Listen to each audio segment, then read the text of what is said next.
What's up, y'all? Kofi Kingston here, and I would love to have a drink with Wrestling on the Rocks, depending on what that drink is, preferably non-alcoholic, you know? How's it going? Celtic Warrior Shane. Soda. I would love to have a drink with Wrestling on the Rocks. Maple syrup. Fella. I would never have a drink with Wrestling on the Rocks.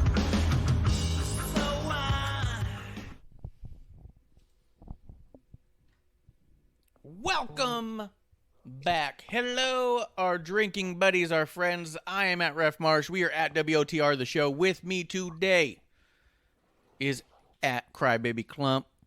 Yo. We also got Miss Amanda Jayne with a Y. Yeah, hello. And this is Wrestling on the Rocks, where every show is our first show. Because until we get through a decent episode 1 that just goes without a flaw, we will not get to episode 2. That was our promise to you. So we are on episode 1 again here today in the dive bar of the IWC. Maybe this is the last episode 1. I have a good feeling about it. Yeah, Really? right.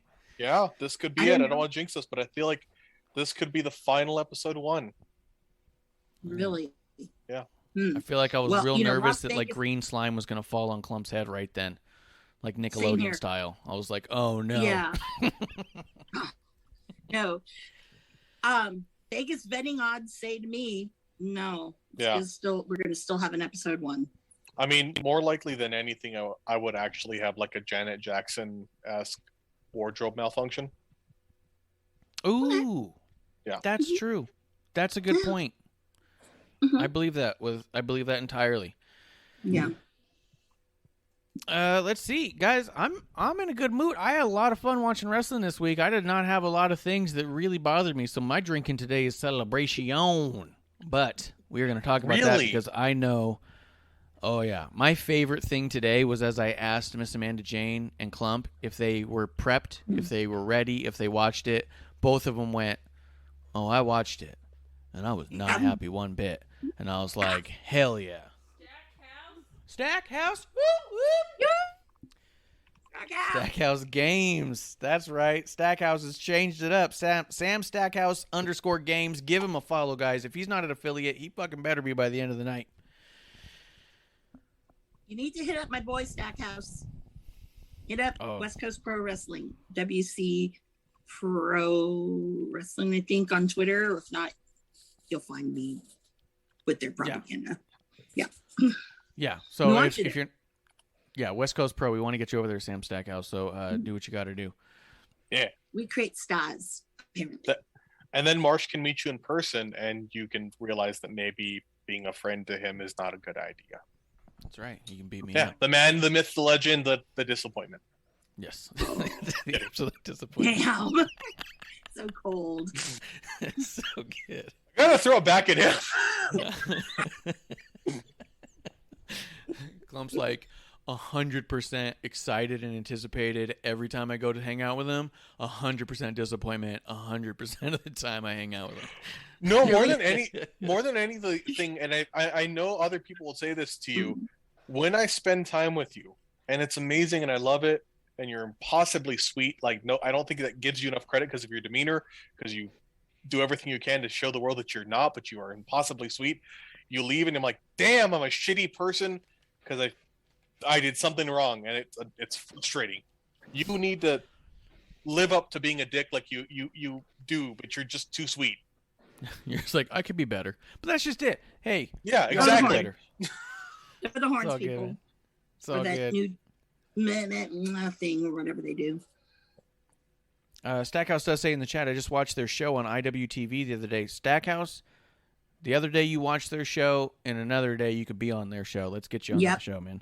Absolutely. I mean, look at Starboy Charlie. I mean, that kid's everywhere now. Titus Alexander's another example of someone who's going to go far. Fucking Hammerstone? Will Hobbs. Will fucking Hobbs. Yeah. Right before. And we still didn't get a goodbye. I'm sad about that. I think they'll work something out. I think they will. I think so too. I was hoping for anniversary, but I don't think that's going to happen. So it's going to have to time I mean, out it's just not right. like they. Good. Go ahead. It's not like it's not like AEW values exclusivity in their content when they should. So. Yeah, I would say that there's probably a better balance, but I agree with you. It's not like they don't seem to be terribly concerned with that a lot of the times. Let's see. Real quick in the chat too, Chaotic Beanie Eye says, "Hey y'all, cheers, Chaotic." And Sam Stackhouse says he's Starman Chuck now. We decided that in Vegas. Hell yeah, dude. I love it. Let's hit it real quick with what we got. I'm gonna start with Klump. What's in your glass, man? I have a Mexican Coke. I'm very happy. Ooh, those are so good. I'm Glass jealous. bottle still, or did you pour Hell it yeah. out? No, glass bottle. Yeah. Well, you can pour it out into a glass if you want. I'm just saying. No, how but he's that's doing not. That's not how. It doesn't taste right. It doesn't. I have in the past like week. I feel very much like I've learned like a secret that my dad did that I never did, because I used to drink soda warm. Like I always like prefer drinking soda warm or like room temperature. A Coke on ice, because my teeth are super sensitive to cold. Mhm. So ice on my teeth is the worst thing ever. Coke on ice, which seems so basic and dumb, with a straw, chef's kiss. And if I do it, I pour it out, I like look at it, and I'm like, I have become my father. It is okay. Interesting. Yeah. Klump has Yes. chalky teeth. His teeth are like chalk. They're very brittle and porous and soft. So he can't have They're that just- harsh cold. A fair amount of them are fake. The ones that are left are, I grind my teeth at night, so they're kind of shitty. It's a very expensive mouth that I've ruined because I'm not great. Yeah. Yeah. I mean, Can't wait to get mine. if you don't mind me asking, and you might, have you lost any teeth in bar fights from when you used to drink? No, not in bar fights. Nice. All right. Yeah. That's all. Yeah, it That's was all. all dumber high school shenanigans. Fuck worse, dude. That sounds probably way worse. However, it's not about what you're drinking. It's who you're drinking with, and we're glad you're drinking with us, and you are our sober friend, so having that Mexican soda is high tier, man. We get that down here. I had one time while I was driving through Texas, a Mexican Dr. Pepper. Interesting. Oh, Golden Pepper. Lord, I don't know. Correction? Yeah, it was really good. It's just really like- I had a Mexican Mr. Pibb, Senor Pibb. Senior Senor Pib. Peep. Senor Pibb. Senor Peep. Amanda, what are you drinking? What's in your glass? Well, I got two things today, and I'm sorry to disappoint everybody. If you were betting on me to have sponsored, not sponsored, sorry, can't do. But Coke, again, I'm very jealous of Klump's Coke over there, because I just have a plain old can. It was actually made, I think, might have been bottled and packaged down the street from me, because we have a distribution center, and they make the stuff. So who knows? But I prefer when you go, if you ever get to go eat with me or you go out with me, I always, when I order Coke, no ice. And it's not because I like it warm or anything. It's not because they don't offer free refills. I hate it when servers ask me that if it's a place that doesn't have free refills. I'm like, no, the ice dilutes the soda, because already from the fountain or whatever, it already is different. So don't take that away from, don't take it all away from me. And this comes from a Coca-Cola addict, not a Coke addict, but you know. That's a You very heard it clear here first. distinction. Amanda's, yeah, you heard it here first. Amanda's a cokehead. Yeah, Yep. keep going. Definitely addicted to Regular, Coke. not diet. And then the other drink today is, I want to thank my friends, hopefully you can see the can, from Golden State Cider. I am drinking Mighty Dry as well today. Woohoo! One of Sonoma County's, I think, one of their best ciders. And you can find me on it. All right. We will fight you on it. Are there multiple ciders in Sonoma County? Would be the first thing I would ask. Yes, Because- there are. Okay. Ace is one of them. Oh. Fair question. There's like Big 3 or one. 4, because just like the beers, you know, they popped up at the cider, you know, like Bear Republic, and then obviously Russian River Brewing Company, because you know everyone likes Pliny the Elder. I don't, but you know, I'm weird, but you know. But I will Nice. say with Golden State, if you guys are ever in my hood, well, first of all, you got to tell me you're in my hood, so I can say That's what's up. Going to their tap room, they have my favorite cider of all time, and you can't They unfortunately don't can it or bottle it, but it actually is a blend of pineapple and apple. So good. Ooh. It is so good. Really ice cold. It's like perfection. Pineapple and apple, like little things like that. I wouldn't drink it, but yeah, sounds It's nice. fantastic. Yeah, fantastic. Especially on tap when it comes out. Like that's how one of my favorites. And actually, Grado, professional wrestler. I love that guy. He and I bonded over Strongbow from the tap. And I said, that is the only way to drink Strongbow. Sorry. It tastes like shit any other way. So cheers to you. All right.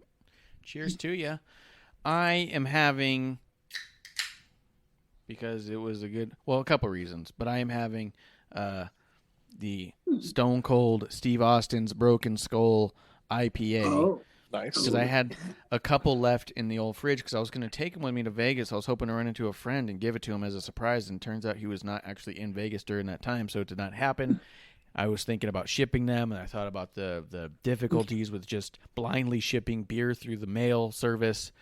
And at this point, I've had them for a couple months, and I'm just afraid they're going to start to turn sour, so I'm just going to drink them now. Yeah, it's not generally like, it's not great to ship alcohol, or like, I mean, it's better to ship it than like my sister for some reason wanted Tecate when she moved to Maine because you can't get it up there, and she like was like, I miss it so much. So my mom was like, I have a good idea. Let's put like a 30 pack of Tecate in the check bag. Okay. She did it in my check bag. In the unpressurized cabin. Yeah. And we like get to the airport, and I'm going and I look, and I didn't even have to like guess which bag it was. It was the one that had beer pouring out of it. As it's just leaving this trail as it's kind of going along the like conveyor. Look over at my mom, pick it up, and I'm just like I look at her, I'm like, so we're going to go buy clothes, right? Yeah. We got to go to H&M or some shit. Yeah. My fat ass does not fit in anything they make, so more like a DXL. Is there a Hank's Portly boy? Yeah. There's got to be one nearby. Or my thing once would ask at H&M. I'll tell you. My thing is, does that come in buffalo size? And they always look at me, and I'm like, I'm serious.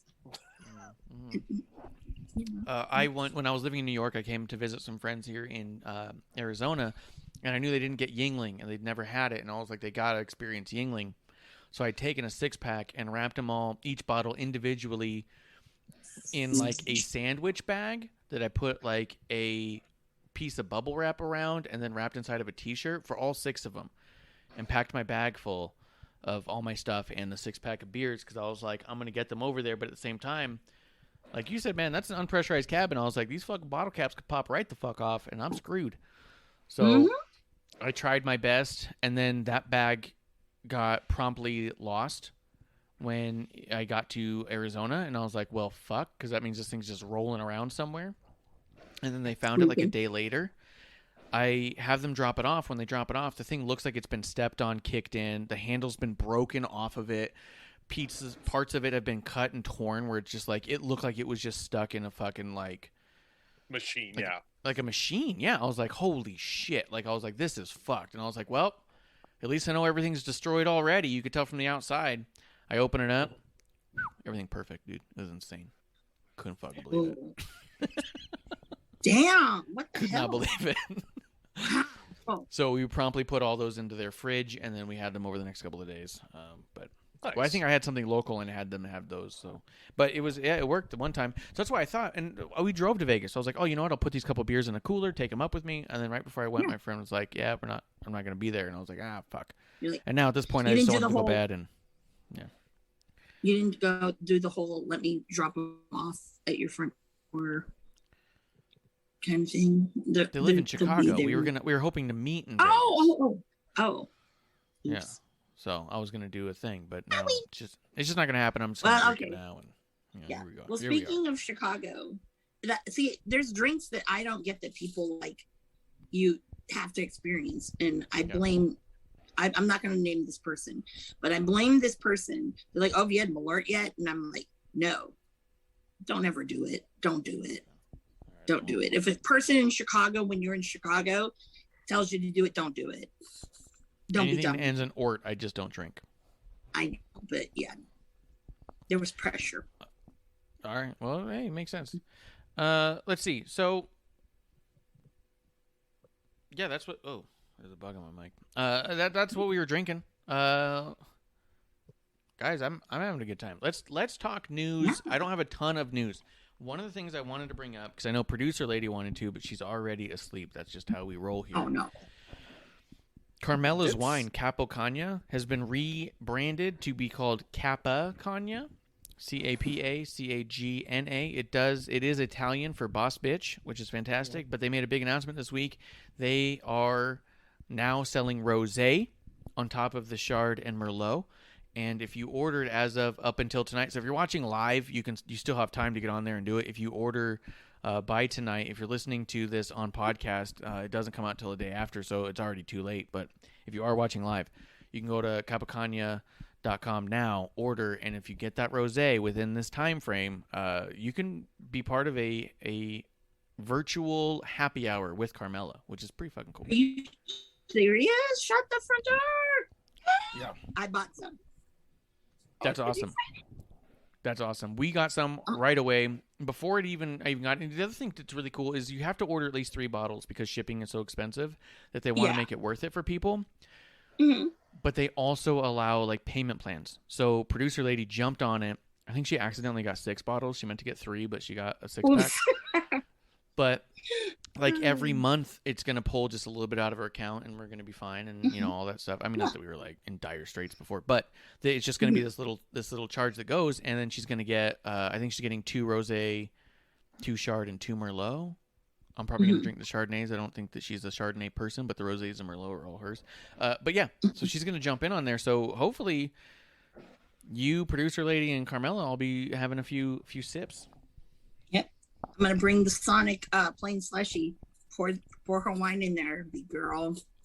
Yeah. This is perfect. Especially because Sonic now ripped off my idea on episode 1 about doing this with her wine.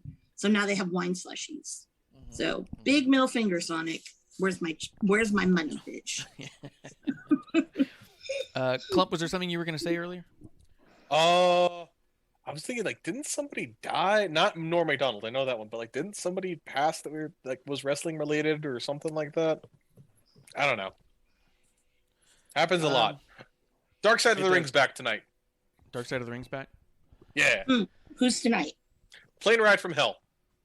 That's such a weird one to do that episode on. Ever since they announced it, I was all like, really? I feel like everyone who was involved has already had a whole podcast about it. Was it really that big of a news? It just sounds like a bunch of adults acting like kids and being inebriated and overly sexual. And well, I don't know. I feel like that too with a lot of things where like there's things where we heard some of the stories of it, and as time goes on, it'll get less and less like breaking because they'll have these stories. But I like to imagine the reason they do it is I know people that really haven't watched wrestling in a long time that are really getting into Dark Side of the Ring. Oh, okay. Yeah, like they've not heard of this. Let's go into it. And it's a good like jump into that more. Okay. Yeah. Okay. I'll give you that one. Was it the Nick Gage one that really got them hooked into it? No. The one that really got them was the Benoit one. Oh, that's a good one. Yeah, it was real. It's a fascinating story for sure. Yeah. Also, the other thing I was going to bring up, Medusa she's made an announcement. She's been working on her memoir for a long time here, but she actually has press now from it. So she's going to be getting that story out from ECW Press. I can't imagine that's like directly related to the old ECW, but it is. So she's getting her book out. It's going to happen. She's been talking about it for a long time. I've heard her mention it in a few podcast interviews over the years. So that's really cool. It's really big news. She's got the press on it now. She's, I think, going on the boat. I think. So she's probably going to be... Oh, you think she's going to be on the cruise? I think she's on the Jericho cruise. I think. So that means she's going to be shilling her book. That's cool. Not that I'm going to buy it, but It might be worth it. She's probably got a pretty interesting story. She was a monster truck driver too for a while. Let's not forget. Oh no, yeah, no, she's got a really interesting story. You know, I've talked to her before. And really cool. But I don't read anymore. So. That's a good point. If she puts out an audiobook, I'll get it. Yeah, if she does audio book, Yeah. I'm there, sister. I am there. Without it, no. Only because At this college and point- major in English. At this point in many my books. life, if you're not willing to read your book out loud to me, I'm not really to put in the time either. Exactly. If Like you the wrote Bible. it, the least you can do is read it out loud to me. Yeah, like I feel that way about the Bible. It should be, there's like 4 voices that should do the Bible, and I probably would listen to the whole thing. Like James Earl Jones, Yeah. Morgan Freeman, Yeah. there's someone else. Gilbert Well, Gottfried. if John he were- Madden. No, but if he were alive, the guy that did a lot of the Disney stuff, X the 10 show, like the Haunted Mansion and stuff, you know, the Yeah. ghost host, Yeah, that he's would be a good. good voice. And then That'd be good. I think for some reason, because I don't know why, her voice is very soothing to me sometimes, is Oprah. Yeah. Yep. If all 4 of them read the Bible, I would listen to the whole thing. And you know who could have read the Bible and I would listen to it over and over again? Norm Macdonald. He would have been perfect Yeah. for an audiobook of Yeah. but he did pass away. Me and Kevlar talked about it for a bit yesterday, how much he kind of meant to us. If there's anything either of you wanted to say about it, I know it's not wrestling related. He was a wrestling fan. I mentioned it before on my Twitter. I retweeted a video someone posted of Adam Sandler and Norm Macdonald talking about old wrestling they watched when they were growing up, and it was just a cool. They were so excited. It was really cool to watch them both just smiling so big talking about wrestling. But and I feel like that we've seen him in the audience from time to time. But Yeah. at the end of the day, he's, yeah. yeah. If there's anything either of you wanted to say about Norm specifically, because he meant an awful lot to me, and that one hit me real hard. So, Yeah, and I'm sorry, man. I get that. Like when somebody that you connect with like that, yeah, it hurts. And no, he was one of my absolute favorites from SNL. And he was funny. He was the kind of person, like when he would do interviews or talk about things, he was like, I don't agree with this motherfucker. He's kind of an asshole at times, but he was too fucking funny. And I loved the deadpan. I loved how he just he relished in making people feel awkward. yes. Like, just him. If you want to watch something that's uncomfortable and amazing, when he was on The View, and he kept trying to talk about Bill Cosby with everyone trying to get away from it, and he's just like, he just keeps going at it in the best ways. And It was God, Clinton. He talked about Clinton being a murderer. Yeah. Yes. And No, Barb yeah. Walters like, you can't just make those accusations. He goes, I was pretty certain everyone knew. Oh, yeah. Which again, like, fuck, you're good. Oh, Oh, yeah. just so good. And you're right. They keep moving on. They keep saying other things, and he just kind of goes like, but really, you guys don't know the like it was this whole thing, and he just kept going with it. And you're right. The other thing, Comedy Central tweeted out a video of Norm Macdonald's roast on Bob Saget, and it's like the extended version, and it's a full like 8.5 minutes long, and you're watching, and in a lot of ways, he's bombing, but in that bomb. There's so much genius because he knows exactly what he's fucking doing. Yes. Yeah. He's in stand-up comedy. I've always loved people who play to the back of the room, Yes. and I feel like he was the best at that. He knew he was going for. Yeah. Yeah. He didn't give a shit about the crowd. He was going for the people there on stage who got it, and they got it, and it was great. Yeah, like it pans over to Gilbert Gottfried, and the guy's like crying. He can't stop laughing so hard. And It's other like people when- are kind of like, "This is bad," and Gottfried's like, "This is genius." Like, Yeah, exactly. It's like when on the Hugh Hefner roast, and Gilbert Gottfried made a joke about 9/11. oh yeah, And it's like 3 weeks after fucking 9/11, and he says, "I'm sorry, I almost didn't make it. My connecting flight was with the Empire State Building." yeah. And Yeah, and everyone just started booing, and everyone on the stage is like is dying because it's like the best, worst joke ever. 100%. And there was like a before the boo was an audible groan, like the entire crowd at one time went, oh, like it was just amazing to have that much brilliant comedy. Is beyond, and this comes from somebody who's just obsessed with Andy Kaufman. It goes beyond the idea that you can put together a string of words in a sentence that makes people laugh at the end.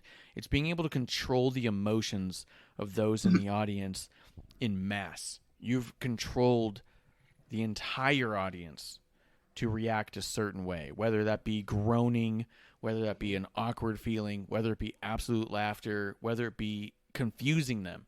You're controlling it. It's exactly by design. That's the brilliance of it. And yeah, I don't know that Norm wasn't in top 5 of that of all time, you know? Yeah.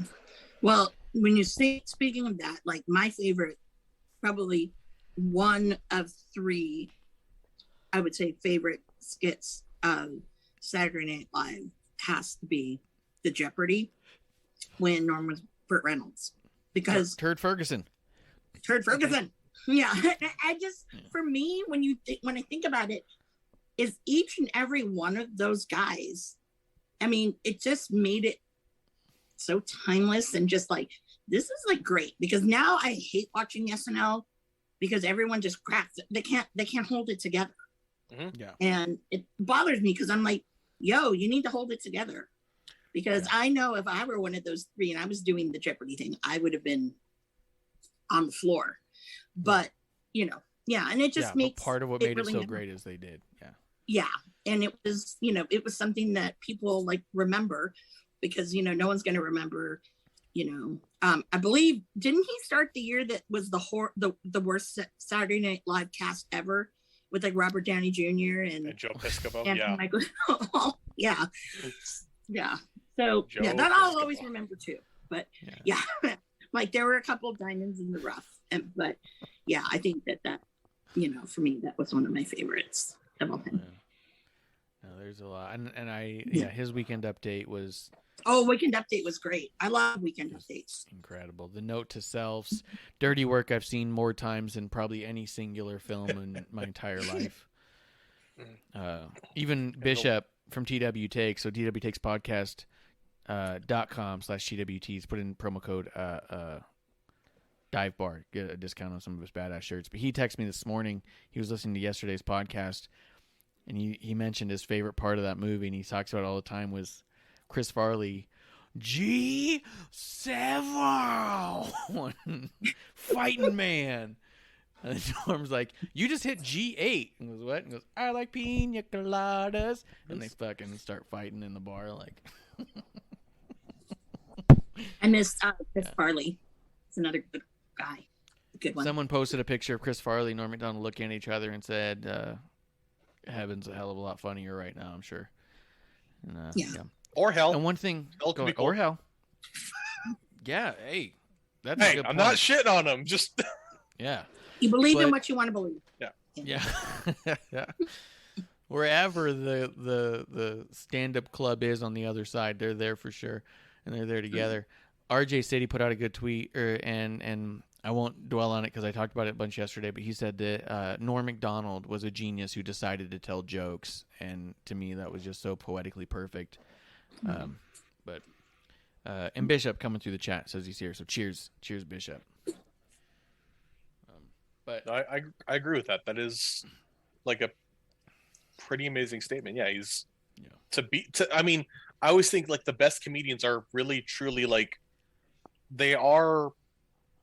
You could do so much more, but you're doing this, and I love it, and I don't want you to do anything else. Yeah. You know, creative genius. It could be like they have some kind of weird mental health, and I'm not joking about mental health. I'm just saying that a lot of times in some of that mania, when someone who has mental health issues, they probably bring out a lot of that funny with them, and it's comforting. So, I'm like, and that's a good thing, but for sure. But yeah, I think that with a like what Klump was saying.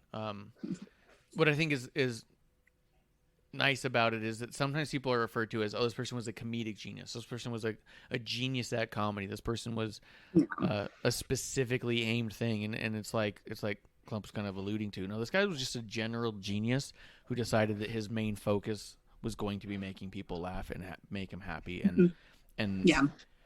how incredible is that? So. Yep. Just as there's some people, wrestlers, that's their thing.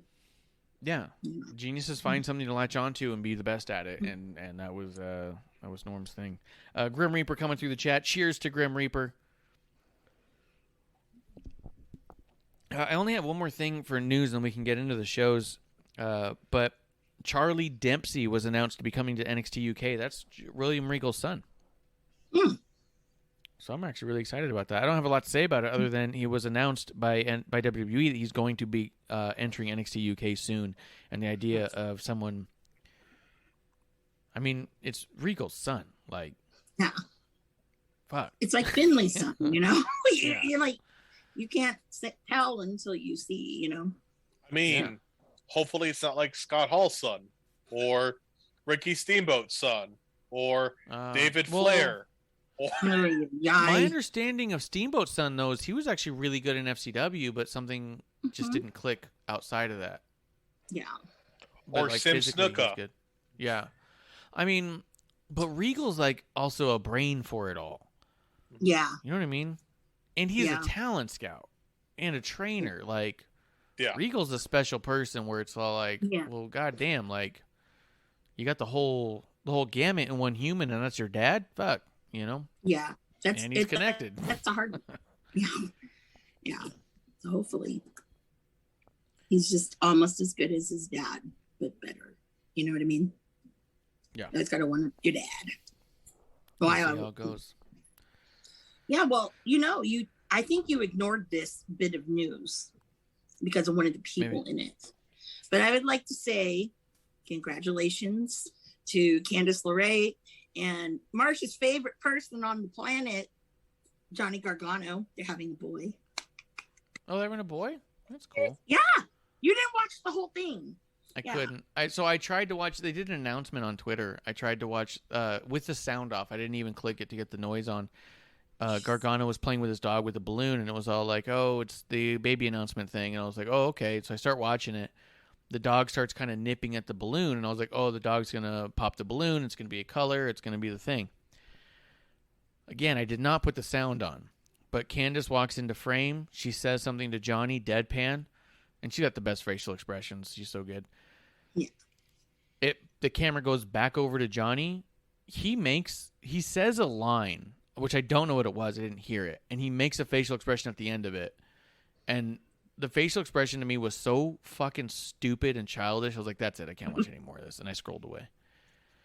But I tried. I could not get through even a baby announcement. He annoys me so bad. I'm sure he's a very nice person. Cool. His performances annoy me the shit out of me. So I didn't get to the end. So if they're having a boy, that's cool. But I mean, I don't think I would say it's shitty if they're having a girl. So I don't know. Yeah. I don't know how I feel about announcements like that. Well, watching it with the sound is probably would have been a little bit better, but I get it. I know why, but the actual reveal of it was pretty funny. So if you love Candice LeRae and her facial expression, that's the only reason I think, Marsh, you should watch the end of it, is when they do the reveal, her face is just priceless. Okay. That's fair. Mm-hmm. That's fair. Yeah.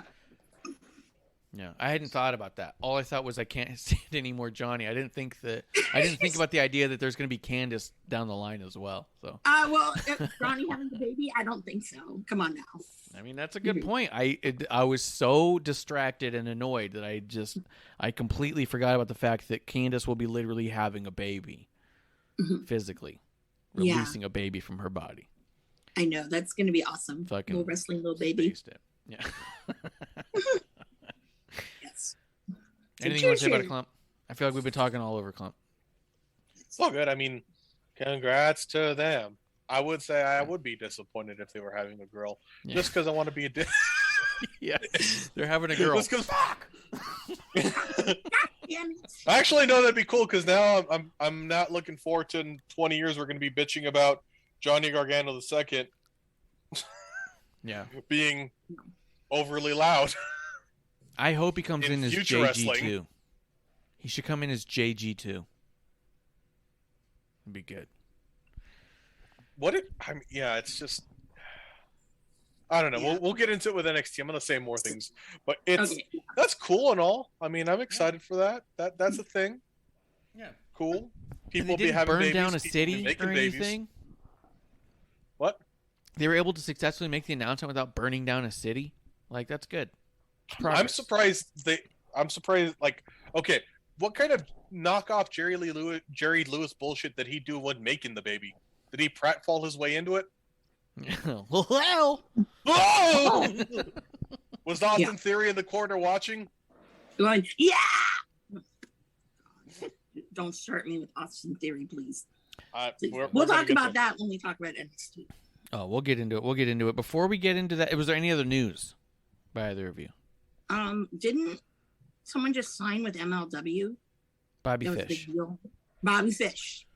Yeah. Yes. which is good. If I'm anybody's glad that interested, he- I have a few signed Bobby Fish cards. I don't know what to do with. So if anybody's interested, send me a DM. Slide in those DMs. I'll sell them. I love Bobby Fish. Now I can wear my infamous shirt again. I pulled that one out of the closet. You have an infamous Fish shirt? Yeah, it's a shirt that says infamous, and it's like a dictionary thing. And It you know, literally says infamous on it?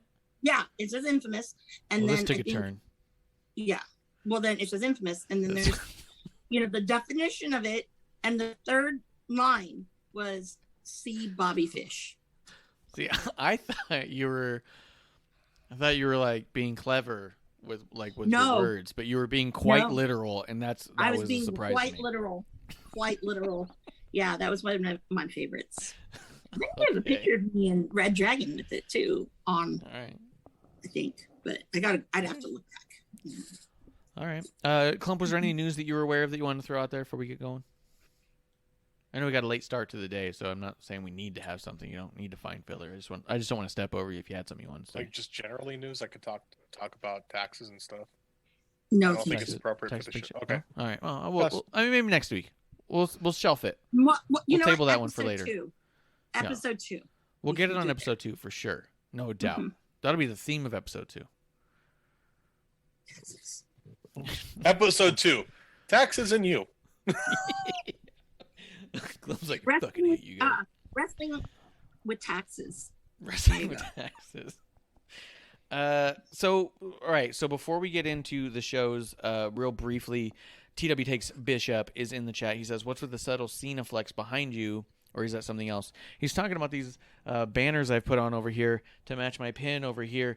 The new NFT with John Cena has the 16 championships, and it's got the little logos of the titles. These are actually Connor's Cure bandanas, and I have them up because it's Connor Cure month, and I do think it's a really good cause, and I do really appreciate the work that they do. I lost a young godson, and it wasn't to cancer, but he was he could easily have been in something like this. So we've been a big fan of Connor's Cure for a long time, and that's what we're doing here. If you checked out yesterday's video, Kevlar even had the Connor's Cure rally rag, the big towel, Oh, with awesome. the title, and he had that laid out on his chair. So I don't have the website right up on top of my feed right now, but I do encourage people to take a look at it and donate and do what they can. It is that time. And there's a new shirt for Connor's Cure. It's navy blue, which is awesome because there's enough black T-shirts. I really like it. Thank Actually, you. Sam Roberts has referred to wrestling fans as the boys wearing black shirts. Boys wearing black We- T-shirts is the way we talked about wrestling fans. The girls wear them too. Yeah, I'm not saying no, but I'm saying Yeah. that there is definitely a vast majority. I am saying no. Because one of my favorite, two of my favorite wrestling shirts are not black. Mm-hmm. The first one is a purple one that says, "All my friends are dead." Need no other explanation. The other one is the Funny Equals Money, the Colt Cabana one. Those are my two favorite shirts. And they're not in black. But Yeah. if you look into a sea of wrestling fans at any given show, there's going to be a repetitive nature up until we find a couple of women out there. And that's not to say we don't appreciate you, and 100% that's why we want you on the show. It's why I like having producer when she's awake. I love having a female voice in this wrestling fandom because, God, it's hard to grasp that when it's there, you know? Yeah, and we don't all like. Okay, when I get to, I have to have booty talk, but that's not like 24/7. You know, I haven't talked about it since episode 1, so That's I'm really just good saying. point. Great Yeah, point. very good. I've got Very good. Bishop's in the chat. He says, "Dope. My wife has the bracelet. I have the pin. Yeah, I'm wearing the pin. I have the bracelet too. I just found it. Had to dig it up. I bought like 3 or 4 of the bracelets when they came through town once, and I was like, I don't know what the fuck I'm gonna do with these, but I'm gonna have them. And me and Kevlar both have the pins. I really like those.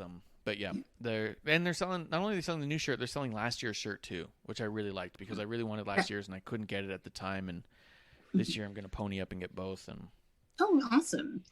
it's actually really cool. I have a picture. If you look on my Instagram, if you scroll through it, there's a picture of me and Becky Lynch and my brother backstage at a show, and I'm wearing my Conduskir shirt. And I love that that's the shirt I'm wearing. Awesome. Yeah. Yeah. But And by the way, it Go ahead. is Latino Heritage Month, and It is. none of the wrestling companies that I've seen so far have said nothing. that's bullshit. You're not paying attention because if you Oh, look I'm at not? my Twitter alone, WWE has not only mentioned it, they have an entire thread about Bayley and a lot of her accomplishments as a But Latino I woman. don't. Yeah, but Bailey, like, well, first of all, I didn't know she was Latina. Okay, I did not know. Her Pam's name's Latino. Pamela Martinez. So I know people named Martinez, and they're not, of Latin descent.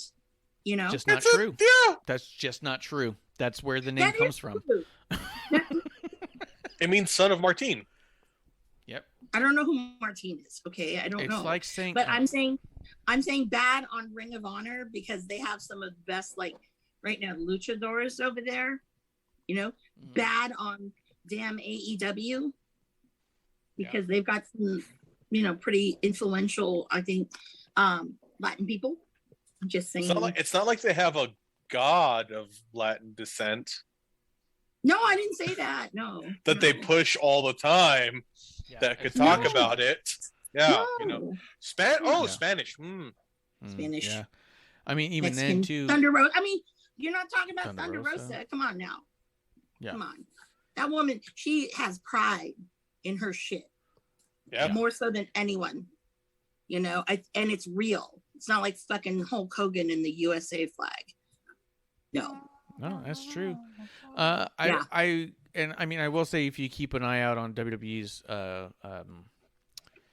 social media, they do typically put out multiple things. And Bailey's not the only one I saw them post something about. She's the one I retweeted today because I'm a big fan of Bailey. But of WWE course. definitely mentions it. But yeah, you have a lot of companies with a lot of incredible Latin talent. Mhm. You'd hope that they would celebrate. You know what's going to happen though? It's going to be great. They'll probably find a charity for Latin Americans and something about getting them in college or something. And Cody will have a delightful T-shirt, which all the proceeds will go to that. I'm waiting for the Cody shirt because now he's The back Cody on shirt. TV. So it is coming. It is forthcoming. For sure. I did tease one person who is working for that company who is part Latin. Mm-hmm. I'm like, where's your tribute shirt? Yeah. They just were like, what the fuck? Why are you asking this? So because Yeah. I'm asking. Yeah. Well, I mean, hey, Cody's gonna get one for sure. Oh, absolutely. Yeah. I think he's gonna get a Thanksgiving one too. Yeah, Him at the did found table. America. So it's his thing about, it's his way of like poking fun at Roman Reigns and the head of the table. It's Cody cutting a turkey. He's That'd be nice. ironically at the head of the table. Yes, he is. Yes, he is. You guys want to talk about AEW? Yes. Yeah. Get into it. You guys both. Did you watch Rampage or Dynamite or neither or both? Klump. I watched Dynamite. You watched Dynamite. You didn't watch Rampage. Nah. I mean, it wasn't bad. I'm trying to watch more AEW. to try and get into it because they have enough talent that I do care about that I'm trying to watch it. And it wasn't bad. All right. Amanda, I know you watched it. You guys go ahead and talk about it. I tried to watch Dynamite. I watched it with the sound off for I think about the first hour, and then I just turned it off. Well, you missed some things. But Maybe going back to Rampage, this week has been such a blur. So much AEW. They did debut Dark in Orlando, so it's kind of a cool little production. I'm pretty sure, just like NXT, they're gonna have the usuals on it. I don't think that they need to bring it to Los Angeles too. I think I'm just saying, but whatever. But so it's been interesting with CM Punk, and that was the show where two things. One, he was kind of done with, he's done with Darby. So who's next? So guess we're getting Team Taz and CM Punk. And I will say shout out to Will Hobbs, because in my heart, my little black heart, this week on Dynamite, when he threw Punk through that table, I'm like, that was for Cole Cabana. Fuck you, Phil. Okay, I digress. But the one thing that stood out was the Murder Grandpa. I'm still not over Murder Grandpa, by the way. He came back. But yeah, I'm not, no. I know they try to correct themselves, but I don't know. How do you feel about that one, Klump? About them cutting off Kazi Nina?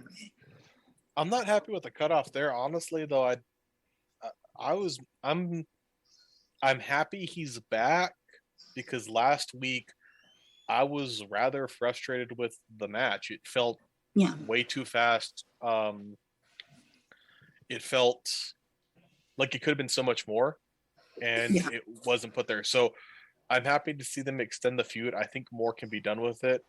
I think both talents can do more. So that part has me excited. And almost having them come out, even though it was a blow up at the end, it made it to me better. Like it made like, okay, I can see shit happening. I can see this going well. This we're making up for it, because it felt initially just so fucking bad. Like, I don't know, on my face, I was really genuinely frustrated with that match last week. It didn't seem like, I can agree with you. It didn't seem to me like your normal Minoru Suzuki type of match. It was like watered down in a weird way that, for Gaijin to understand. And if you don't know what Gaijin are or is, not Japanese people. Yeah. No, it felt watered down. It felt focused on Mox rather than Suzuki. And I think that if we're doing this Forbidden Door bullshit, you got to do it right, because eventually we're probably going to see Tano with the good hair coming through. I'd love to see Naito, but we're going to see some of these people. I mean, hell, I really kind of want to see Okada in there, but with Okada, I don't want it Kenny Okada. I do not want that. We've had that a billion times. Don't need it. I'd like to see him with some of the newer people. I don't have a particular person in mind, but I would like to see him work with someone else, to be fair. Yeah. So, yeah. But I am loving the tag team, though. Bringing back Suzuki-gun. Yes. I did love that. I know I really wanted that. I mentioned on episode 1, because I loved Archer in Suzuki-gun and him teaming with Davey Boy Smith Jr., Harry Smith, for those who know him like that. But yeah, no, this was like it. it warmed my heart. But then it also made me think, I wonder if other members of Suzuki-gun are going to show up on AEW eventually. I mean, I have a wish list. I would love to see Zack Sabre Jr. I haven't seen Zack Sabre Jr. live in like 2 years, and I feel like I'm missing a lot. I mean, I love the guy. That guy is amazing. And also, to be fair, I want to hear him on the mic bitching with Ricky. That'd be great. But, and then I think I want Tai Chi as well, because then I can boo him in those stupid rip-off pants. Oh, I'm not going to go into that one, but that's the dumbest thing I've ever seen in my life. Don't do it, people. Don't do it. Don't do it. You have this move, it's coming, and you're going to rip off your pants. Don't do it, people. Please, please. No. It's more comical than serious. Yeah. But yeah, I don't know. So that's how, how I'm feeling with it. I will say it's very interesting how now they are using Elevation and Dark to kind of boost up the matches you're going to see on Dynamite. Yeah. Because obviously Dark this week had Jade Cargill versus, I don't know who it was, somebody. And then legit Layla Hirsch versus somebody. Obviously they both came out on top. And it was kind of nice to see that and refreshing because one, it was women, and two, it was kind of cool because you're really building something to make it really great. Was I excited about the match? Yes. Did I like the match? Well, it could have gone a little longer, but I was satisfied with what we got. I know. What are your thoughts? I agree. I think overall, I'm excited with more and more pushing people in and showing it. I want to see more diversification. I do think they have more products, and so we're seeing more relevance and more builds with it. So I kind of feel like I need to watch Rampage and even Dark, because I feel like if I watch Dark, all the shit with Brian Pillman would have been such a surprise because he was on Dark a lot. Yeah. And it built up a lot of story, and you could keep doing stuff there. It's like,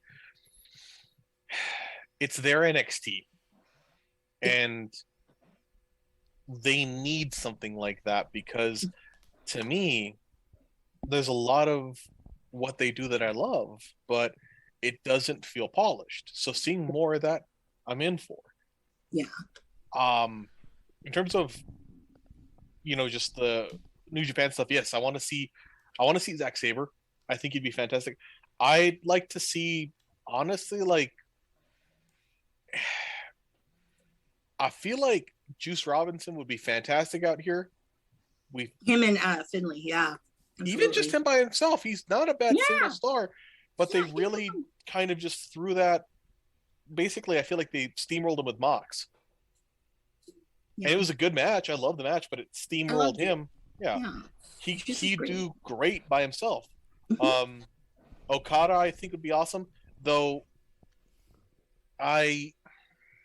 You got to find someone really good to work with Okada, because I will tell you this, my opinion, like when he wrestled Marty at All In, I was like, good God, this guy is a slow worker. Marty has a tendency, if they're slow, he's going to be really slow. And, it was good, but it was different. It was different in the sense that, yeah.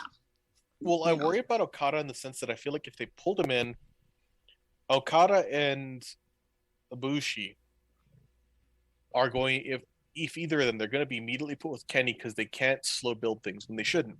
Instead, an option would be, let's put, I got a burrito. Let's put them, love it. like, you have to build other talents and get other people who are away from the elite or this main event into title spots or spots of importance, so that they can be in a spot where they don't have to be near a title and it makes some sense.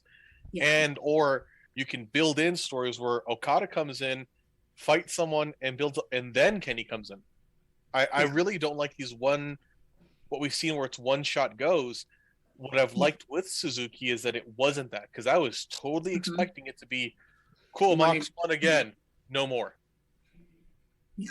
So that does have me hopeful and excited. Yeah, I love that tag team. The thought of that tag team match with Archer and Suzuki versus Kingston and Mox. I think that's going to be pretty killer. Yes, I'm definitely looking forward to that. But what I like now, because remember how we talked about before in episode 1 about how it feels like you have to watch BTE to understand what's going on. Now I think it's really now, which I think is better, is watching Dark a lot more. Yes. Because there is that symbiotic, weird kind of,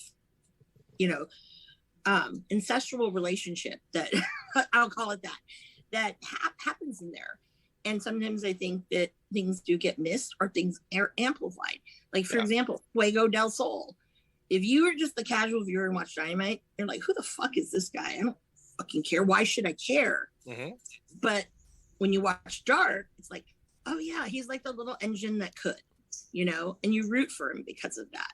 So, I think that it's good that they're actually doing more wrestling kind of tie-ins than, I have to watch the these stupid vlogs or whatever. So I think that's pretty good. I will say that MJF is getting kind of stale. Don't know about you. I don't know. I was going to jump into this. I didn't want to go segment by segment, but yeah, I have really. I'm done with MJF, and I've really tried to push him for a long time as a performer because I like how he goes outside of the business and does it. But, and I'm going to compare him to Baron Corbin here because I view Corbin as like the MJF of WWE. He is through and through a heel, and it works out. Or even the Miz. Well, Miz is best as a heel. Yeah. Miz is always best as a heel. Yeah, if you make him a face, it sucks. But MJF, as good as he is at being a heel outside of it, he harkens back to old school heels like Rick Rude or Flair. I feel like I'm watching a tribute band to like an all-time great. He's not creative. He's not doing enough. He's not pushing anything. No. How many times can you come out and make a shit reference to the city you're in where it gets tiring? And I feel like everyone you could hillbillies. Yes. Yep. Do more. Do something different. This is the armpit of this. Just do something different. If you're going to do that, but don't make it feel like you've thought of this 5 minutes before you came out. Do some research into something. Pick someone in the crowd. I'll say they're inbred. It'll work. Yeah. Go after just talent. Fuck the crowd. I'd love if he came out I'd love him coming out saying, I was going to make fun of this fucking town, but I'm too busy. I got bigger fish to fry and going into someone. But it feels I like... will say, though, we did talk about this briefly. I don't know if you saw any of SmackDown, but I discovered yesterday that when Sami Zayn brought up Trae Young from the Atlanta Hawks, and he said, he's wearing a Knicks jersey, which is basketball, they say. He's wearing New York Knicks basketball jersey, and says, I'm bringing out someone who knows how to win in Madison Square Garden, and brought out Trae Young, who is apparently the basketballer himself that apparently went on like a Michael Jordan-like tear in a battle against the Knicks in MSG. Yes. Where he defeated them so soundly it was embarrassing. That kind of crowd work I like because it's a little bit like relevant. Fuck. Well, yeah. Kevin Owens and Elias in Seattle talking about the Seattle Supersonics and losing them. The fucking and the way booze. they did it. Yes. Yeah. It's like Seattle's having a basketball team. It makes no sense. And everyone just... Yeah, like Kevin Owens is a great heel. Sami Zayn's an amazing heel. Elias, Corbin. Shit, even Elias kind of has the same, or had the same beats when he'd come out and talk shit to a town. Mm-hmm. But he still did it different enough where he'd go to the talent, or he'd talk about it, or he'd like make it into a lyric of the song, and it'd work. And it was so it was varied enough. But MJF, it's like a remix of one promo, and I'm honestly tired of it. I really truly am. It's just enough is enough. I feel like what he did this week, going off on and talking about Pillman, I get the intent, but I feel like, well, one, that takes you from being a shitty heel to like somebody that I feel is pretty fucking evil, and they don't mesh well. You know, it's like they're close, like they're both evil, but it's a different type of bad guy, and it doesn't work out for me. You know, it doesn't stick. Like if somebody makes it just doesn't land right. It was just like, I don't get this. And also, honestly, if you trimmed off the crowd work from MJF segments, they'd be significantly better because his promos go so fucking long. Mm-hmm. Yeah. Yep. Let me throw this out here. Because I did see that promo. I did see the MJF promo. Now that you mention it, I heard it too. I think I watched it on their Instagram because I watched their clips to see what they think is important. And it's always funny to me what they think is important is not what you guys tell me is the best stuff on the show. However, I'm not even at Hobbs yet. I kind of mentioned it. You're not there yet. But in this promo, here's what I'm going to throw at you, Klump. Tell me what you think. Here's what I thought hearing that promo. The thing about MJF and the character is that everyone around him pushes that the guy is actually an asshole so hard in a company in which everyone clearly is fucking off and playing around and taking nothing seriously, that it shows his hand right away. Oh, he's one of the nicest fucking guys. The idea that everyone talks about how they hate him. The idea that on Stone Cold's podcast, he even ran a skit where he throws him out, was so over the top forceful. This guy's an asshole, but he's on everyone's show when he wasn't a name. He was an up and comer that no one heard of, and he was showing up on all this stuff. It gave it away. So to me, his whole fucking gimmick of being a guy who's not actually a gimmick is the biggest gimmick. So when you're on a show where everything is particularly goofy and silly and not serious, that when he goes out there and says the things he says, you know he's saying it to get that, quote, real heel heat from a crowd who has no real intent. And that's what made it uncomfortable to me, is you're making abortion jokes because you think that other people will think you're an asshole when it's been made very clear by everyone around you that you're actually a really nice guy and you're trying to say a thing that you think is shitty, and that's almost shittier. 100%. Like it, and again, in part, I feel like it's the tongue-in-cheekness of it. Yes. But there's a point to, I'm kind of done with it. Like, there's different ways to do it. There's more to it. Shit. Right now, the Young Bucks and Kenny are doing MJF's gimmick better than him, and I kind of believe they're assholes. Yeah. It feels like they're toning it down. Mm-hmm. And I feel like that, yeah. And there's nothing like that MJF is saying that feels like it's not scripted. Everything he says feels so scripted. So that when he says it, you don't go like, oh, he said a thing he shouldn't have. You go, no, that's probably what he told him he was going to say, and he said it. I do wonder this. So was I mistaken, or did he call Brian Pillman Jr.'s mom Methany? Yeah, Methany. This is not the first time he's done it.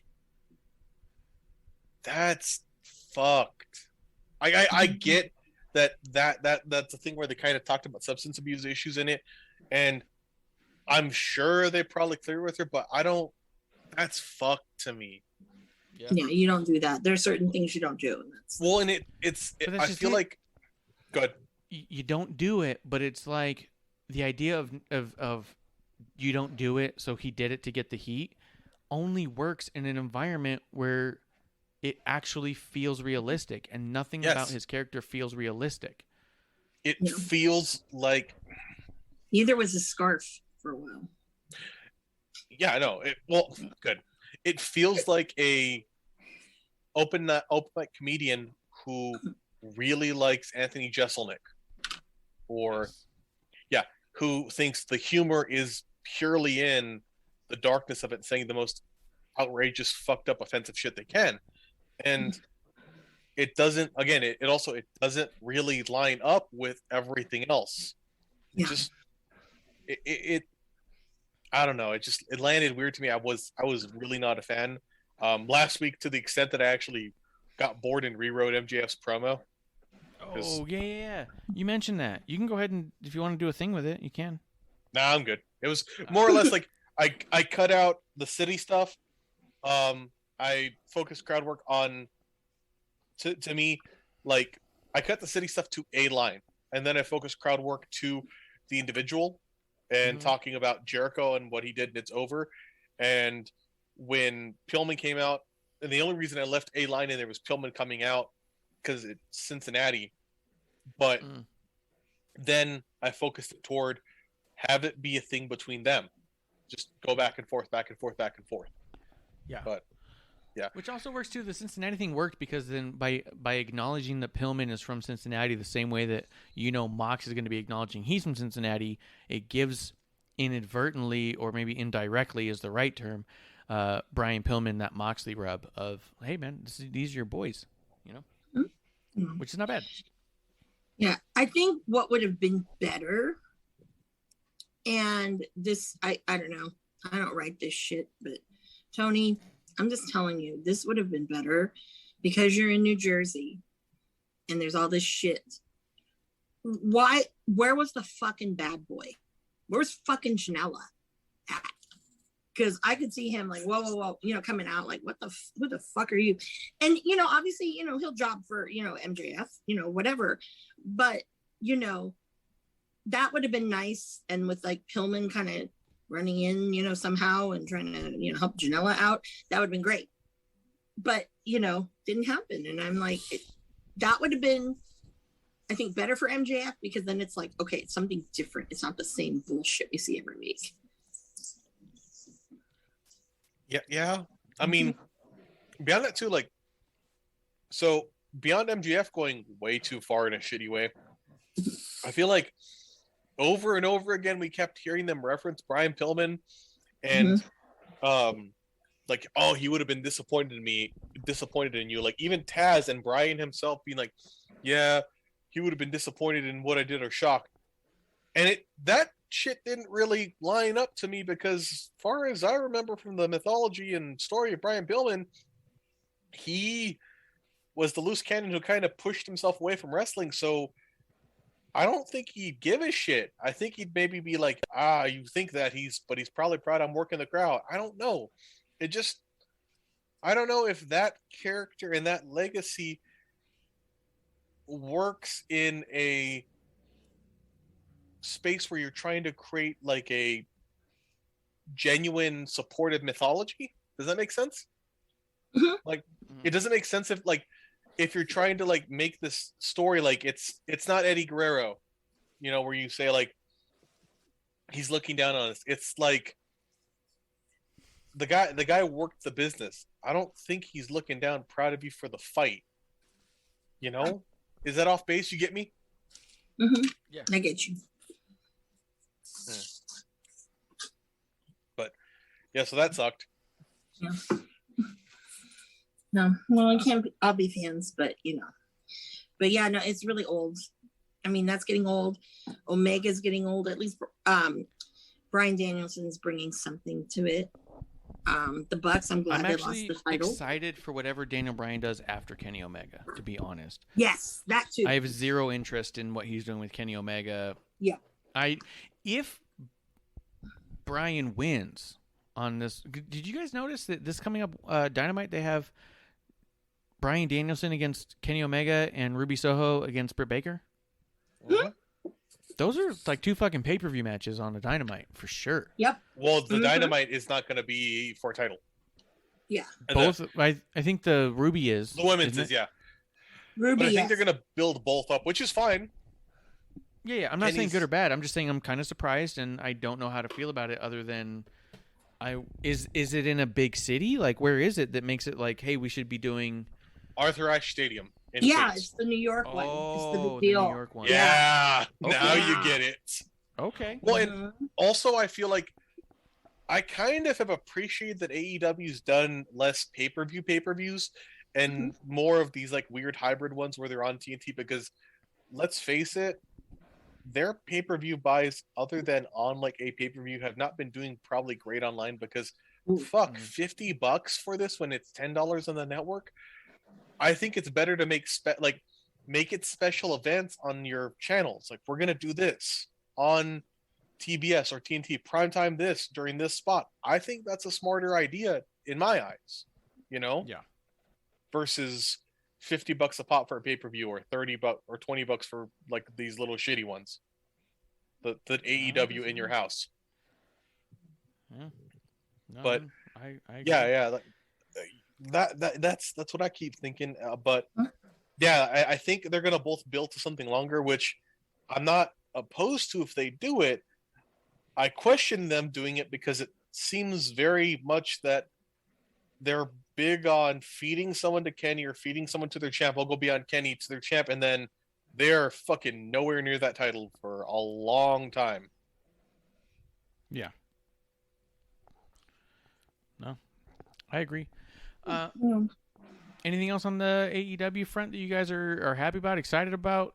To be honest, I'm in my mind, just as a quick side note, 6 months from now is what I'm excited for AEW. I feel like we have to barrel through a few things to get to where we're going, but I feel like in 6 months, it could easily become a show that I'm watching consistently again. Well, yeah. Good. Hold on, real quick. Let me do this before you guys say what you're going to say. There was a bunch of YouTube chatter. I'm just going to say this. Windex Wipes was in there saying a few things, none of which was productive, positive, or useful. At the end of the day, he did say, I know you see this, and I will say that the YouTube chatter we don't see as well. If you do want to be seen right away every time and be read alongside with that, twitch.tv/wrestling on the rocks is probably the way to go. But otherwise, if you're saying the kind of things he was saying, you might not get read.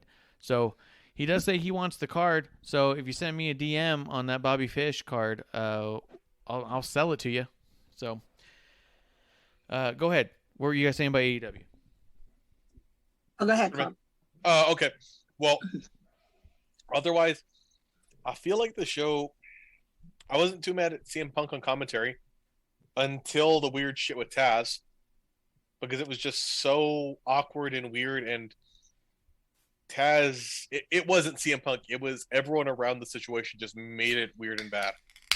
He really wasn't bad to me. The FTR match was a fantastic match, both for them and for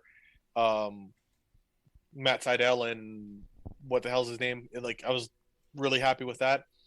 I was happy with that. I honestly wasn't too mad at it overall, especially compared to what we're going to talk about next.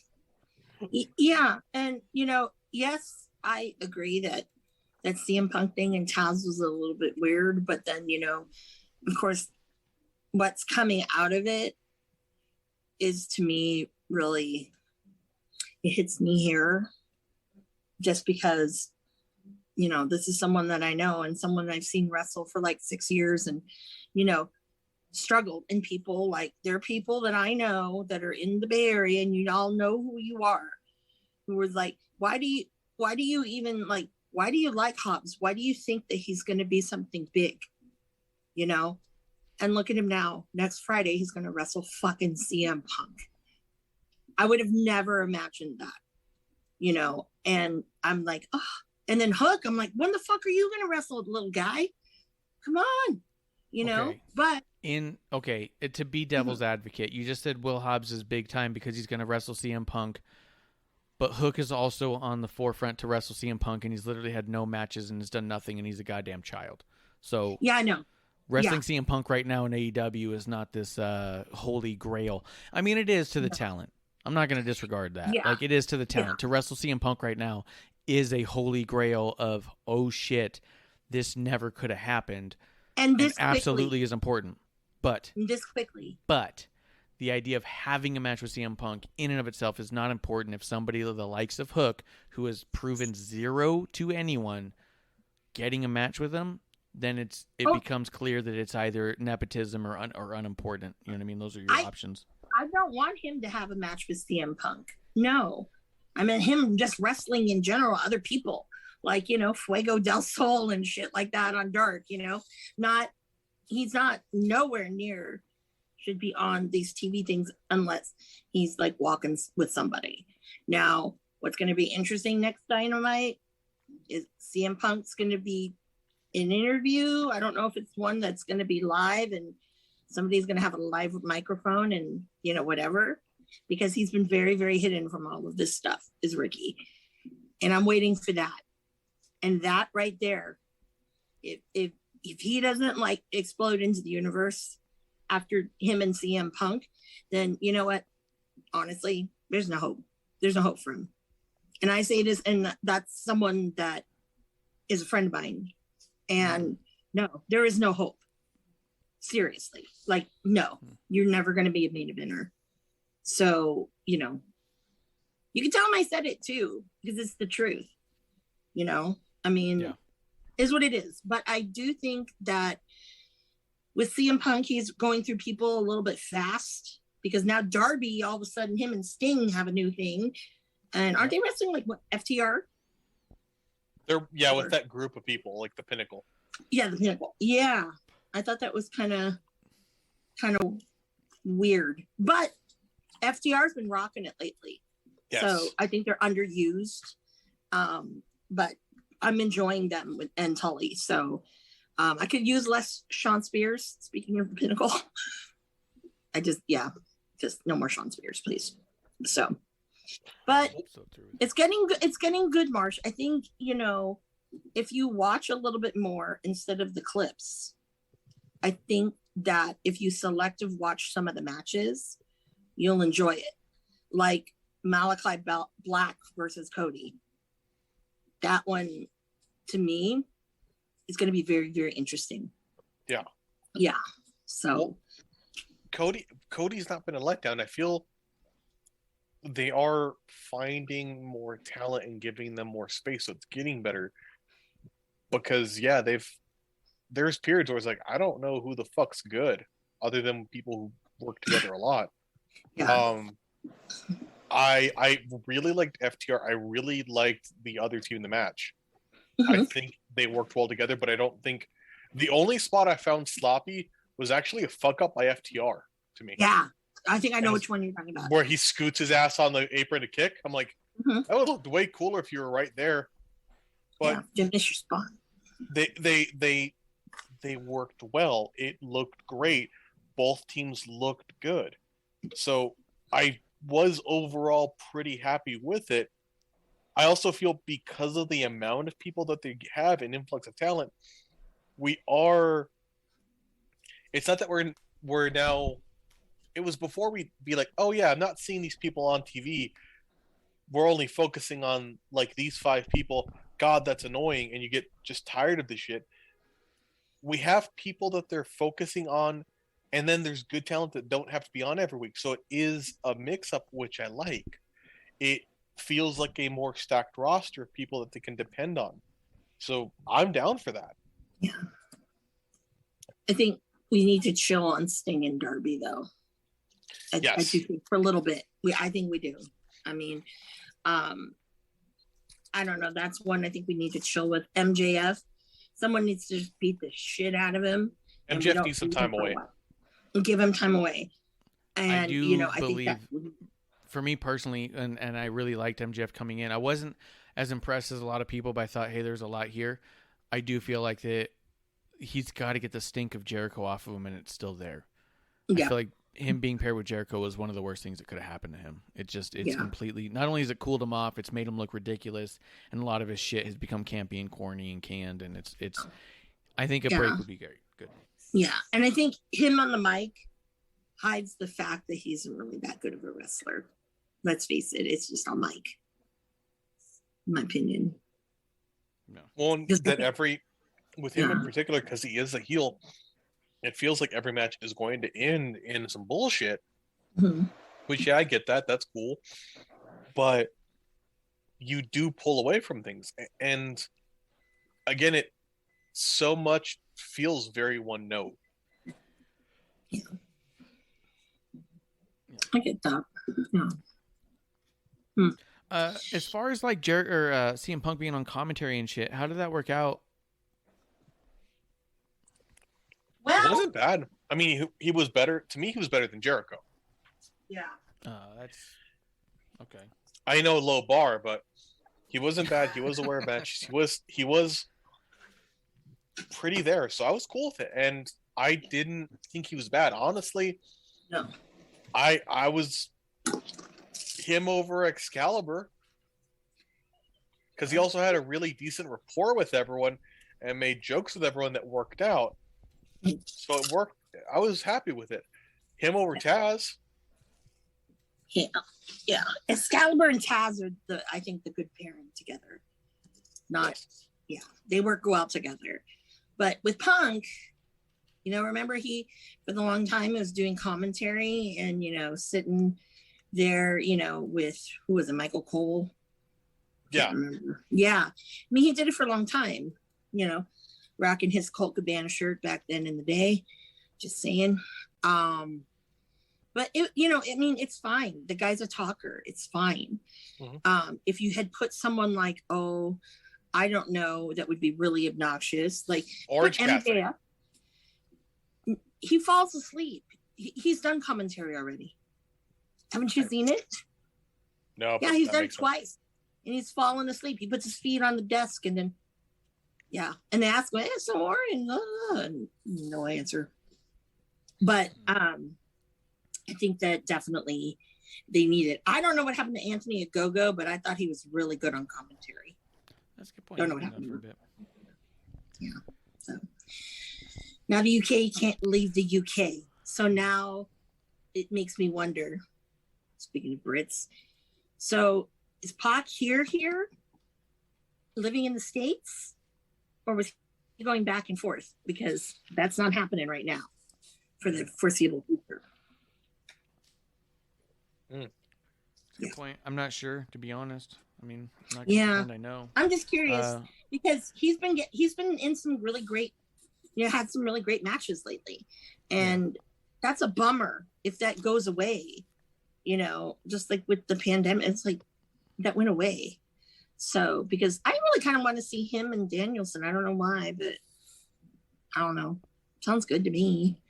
But anything else about AEW you guys want to throw out there? Things you guys are excited about or anything like that? I'm excited for next week because there's some really great matches. And I think they're going to deliver. I just hope that when they are decided that they're not allergic to the West Coast, is we get something big too. Just saying. Klump, I want to know from you as of right now, were you much of a CM Punk fan while he was in WWE? Yeah, I was a pretty decent fan. I wasn't watching it a lot, but everything I've looked back and seen, I liked, and I know why. It's actually funny. What reminded me of it was a pretty god awful Reddit thing where they were comparing wrestlers to porn stars. Nice. Yeah, it was CM Punk was different in an era that needed it at every point. For sure. And I like that. He was different. I think he's polarizing. I don't think he's the absolute best at anything. I think he's a pretty damn decent all-rounder. I think as a talker, he is fucking great. But I mean, I also think that as a talker, he would be best served as a heel because he wouldn't exist if he wouldn't exist and be what he was if he didn't exist in a point where people, it seemed like the fan base was palpably annoyed with the McMahons at a point where they weren't aware of it, where they were just trying to do so much to be a positive and they couldn't seem to, it seems so inconsistent, if that makes sense, Sure. But So if you enjoyed him then, and this isn't like a dig on anybody who likes CM Punk. My brother loves CM Punk. It's one of his absolute favorites. He was super excited about this, and I was like, great. I don't like CM Punk. That's not a big deal. I love the discourse. That's why we do this. That's why I wanted you here, Klump, because you and I would argue at work about wrestling all day long, given the opportunity, and that's what made it so good. Is at the end of the day, we still wanted to sit down and have a drink together, have a smoke together, non-alcoholic. Obviously, we wanted to be around each other. That's the idea. You know what I mean? But what I'm saying is that you enjoyed CM Punk before, and you're seeing CM Punk now. Are you enjoying the CM Punk of AEW as much as you're enjoying the CM Punk of WWE? Is it that same level of excitement?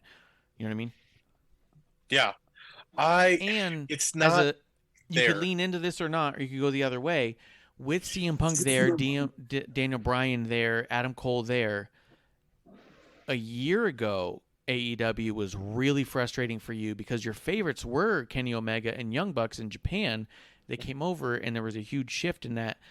As you're seeing the introduction of these people who have been favorites of yours through the years, are you starting to really warm up to AEW right now?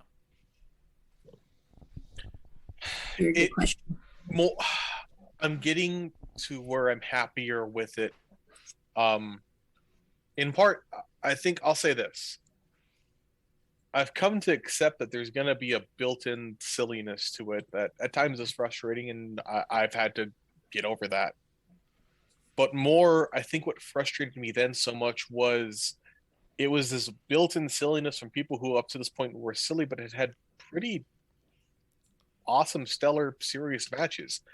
And they weren't fucking trying. It was the production. It was the behind-the-stage stuff where it was like, why the fuck are we doing these matches again and again and again? Why is it nothing's ending in a real match? So that was getting to me. Now, I'm feeling more excitement because of the talent overall. I am incredibly excited for Daniel Bryan, Adam Cole. I'm excited for CM Punk. I don't think CM Punk's going to be around for long. I think he's going to switch to something else, whatever it might be. I don't think he's doing bad. Okay. I think it's a great pop, and it's kind of like a Hulk Hogan for a certain set of fans. That's what I would think of him as.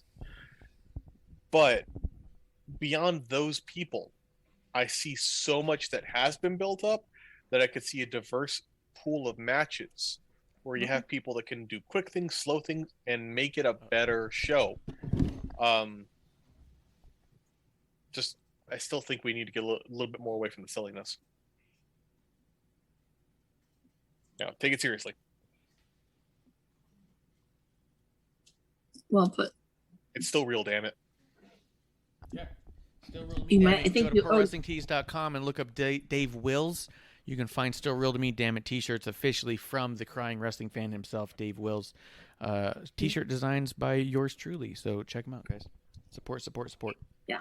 I think you probably owe Dave some kind of royalty for using his line. I don't owe him royalty. I designed all his T-shirts. No, I'm telling you, for sure. Go to his site. All 3 of his T-shirts designed by me. Wow, rare. No, I meant Klump, not you. Gosh. Oh, okay, that's a good point. Yeah, Klump. I said Klump. Yeah, that's a good point, Not Klump. You already did your part. Yeah. Although, Klump, I do think you would really enjoy if you go to the Pro Wrestling Tees for Life or ProWrestlingTees.com and look up Dave Wills. There is the Still Real to Me, Damn It t-shirt in the ECW style. I think you'd really enjoy it. Friend of the show. I'm looking that up for sure. Yeah, I miss absolutely being around Dave. I miss being around him. Yo, the CWF show that was in Atlanta, there was a chance I had to go to there, and it was all reliant on the fact that I messaged Dave and said, if I make it to Atlanta, can I crash on your couch? And he said, there's a few ways we can make this work, all of which make my lady upset, but I'm going to do it for the boys. You tell me when you get here, we'll take care of it. I was like, I fucking goddamn love Dave. yeah, god damn it. He's a good dude. Absolute friend of the show. And then the trip ended up not happening, and he said, okay, all good. But it was the whole thing where he's like, I have a number of ways we can try to make this work, and he goes, all of which will get me in trouble. All of the trouble I'm willing to get into, because he's like, you're one of the boys now. And I was like, this is so good, man. So, but you also know that you have a plan another plan, you can Yeah. always bug me. Say, Amanda. Yeah. No, we were looking at all options. I think I looked at even that option as well. There was a number of things that came in the way, but yeah, that was definitely it was definitely there. So, but 100%, Dave Wills, friend of the show, crying wrestling fan, the original, good guy.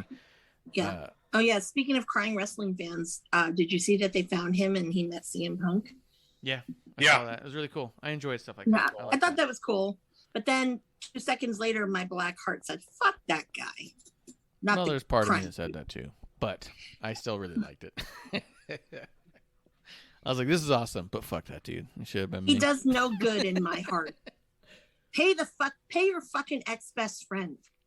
Okay, Yeah. fucking pay him. Anything else for AEW? You guys want to talk about NXT? Oh yeah. Yeah, I'm ready to be pissed. Ready Yep. to get into it? Let's get into it. Guys, Yep. NXT 2.0, 2.0, 2.0, 2.0. We're not on that train. I did Obviously. find it a little unusual the amount of times that Vic Joseph said 2.0. Mm-hmm. I did find it a Yeah. little unusual that the logo literally says 2.0. I found Yeah. I found it a tad bit frustrating that I watched 2 episodes of Dynamite this week. And Dynamite was the better episode of Dynamite than this time. Ooh. Dude, Talk about it. I can go segment by segment frustrated. We Because, will. yeah, let's start. Let's start. All right, I'm going to start with this. Here, I'm going to say this. We're going to get into the show. This is what I'm excited about, Klump. You remember this morning I texted you, said, did you watch NXT? Remember 2 days ago I said, you have to watch all of NXT. Yeah, And you said, Because okay, you I'm knew I going was to do going to it. be like, fuck everything. I don't know. I didn't know. But what I did know is when I messaged you today, I said, did you watch it? You said, yeah, I'm pretty fucking pissed about it all. And I was like, this is going to be a great conversation. And let me tell you why. I'm going to lay it out right now. If you listened to episode 1 yesterday, I told Kevlar, for some reason, I felt like Kevlar would love this version of NXT 2.0. When I asked him if he'd watch it, he said, you know what? I thought new NXT, I'm going to check it out. He started watching it. He said, I fucking loved it. And I said, I fucking loved it too. Oh, This was my favorite NXT in 6 months. Here's the deal, though. We're going to break it down. We're going to go through it because what I love the most right now is that I loved NXT the other night more than I've loved almost any NXT in a year. And both of you guys hated NXT. So we're going to have a really good conversation of what made it shitty, what made it good. Or even from perspective, right? So let's start with the opening segment. Here's what I felt. Overall, just the look of it. Let's break it down a little bit. The look of it. yeah, I watching like this the show. look and design of it. I like the set tremendously. I like the way the crowd set up. I think that's fucking great. I really like the studio. I love the intro or the color. I fucking love that. I love the theme. That's Then awesome, it dude. began. Okay, fair. All that's fair. I love that you liked the look because a lot of people I've seen have criticisms be like, was this made in MS Paint? And I was like, oh, do you know what paint means? Is that what it is? You know one word paint? I love all that stuff, the look of it. This is what I thought just from a visual standpoint of the show. It looked a lot like a big Impact show from back in the day. It looked a lot like, to me, a small WWE show where before now it looked like a big VFW show. Does that make sense? Yes. It looked like a I real agree big with shitty that. show visually. And now it looks like a small big show. It looked like a real big shitty show. Yeah, I know. It 100%. did look like the most expensive armory you've ever done a show in. Exactly. 100%. Now, before we move on, Amanda, what did you think about it visually? Amanda's not here. Let me keep going. Keep going. It did also. It made me think of lighting wise and set wise. It looked like a game show, which I really liked. Okay. It had the lighting and style to me of a game show. Again, this part so far is okay, this is fucking cool. I'm a fan of this. I like this. 100%. Yeah, Oh, hold on. Yeah. Before we move forward, I just realized we missed a comment from Bishop earlier. He goes, I think MJF is the best example at their inability to create stars. He is beloved, but so young and talented, he should consistently be rising, not stagnant. I agree with 100%. I can't disagree with that at all. He's 100%. the perfect example of failure of that system. And Brian Cage is also, I think, a tremendous example of that, because Brian Cage, everywhere he's ever been, has been like main eventing, and here he is, not only not even mid-carding, but mostly dark. And then he says, I'm tapping out. I'll let you know if episode shows up on my podcast feed. Cheers to Bishop. I appreciate it. Go to twtakespodcast.com/TWTs for your comfortable t-shirts and put in the promo code DIVEBAR for an additional 25% off. And as long as we're talking about a couple of good deals, before we get on, because I believe Amanda's back to talk about her take on it, I want to just say Flow State Coffee is also a sponsor of our show today. They are specialty grade coffee with L-theanine and rocket cow for productivity and creativity. It gives you better energy, focus, and mood than a regular cup of coffee while decreasing the negative side effects like anxiety and blood pressure. If you go to newwave.co, that's NOOWAVE.co, put in the promo code CHEERS, you can get 10% off whatever deal they got going on right now. And if you give Greg a follow, if you go to newwave.com, you'll see Greg making a bunch of posts there too. He's awesome to follow, fun dude. He's looking to spend some money on some smaller businesses and give them reviews. So I suggest hitting him up there because he's a really good dude, independent wrestler. So he's one of us. All good, all good. Amanda, visually speaking, about NXT, just from a new visual standpoint, what did you think of it?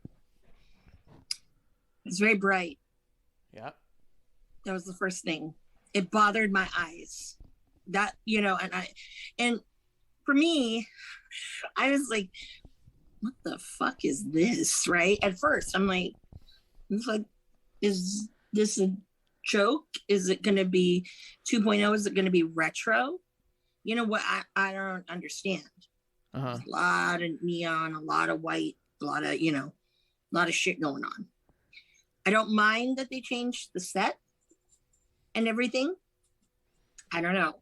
I mean, I don't, the indie look, whatever. High budget indie, whatever. It doesn't matter.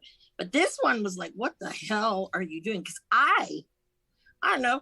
I thought that, and I was under the impression with the logo that had the last logo with the bones or whatever, the skull, the skulls on it, the skulls on it. Yeah, I thought, oh, maybe it's gonna be, a little bit more, I don't know, like a little more innovative, outside the box, kind of maybe Lucha Underground kind of style, because that's, I think, cool, and they did it well, and I think that people really were drawn to that. I know I was. That's what made it interesting.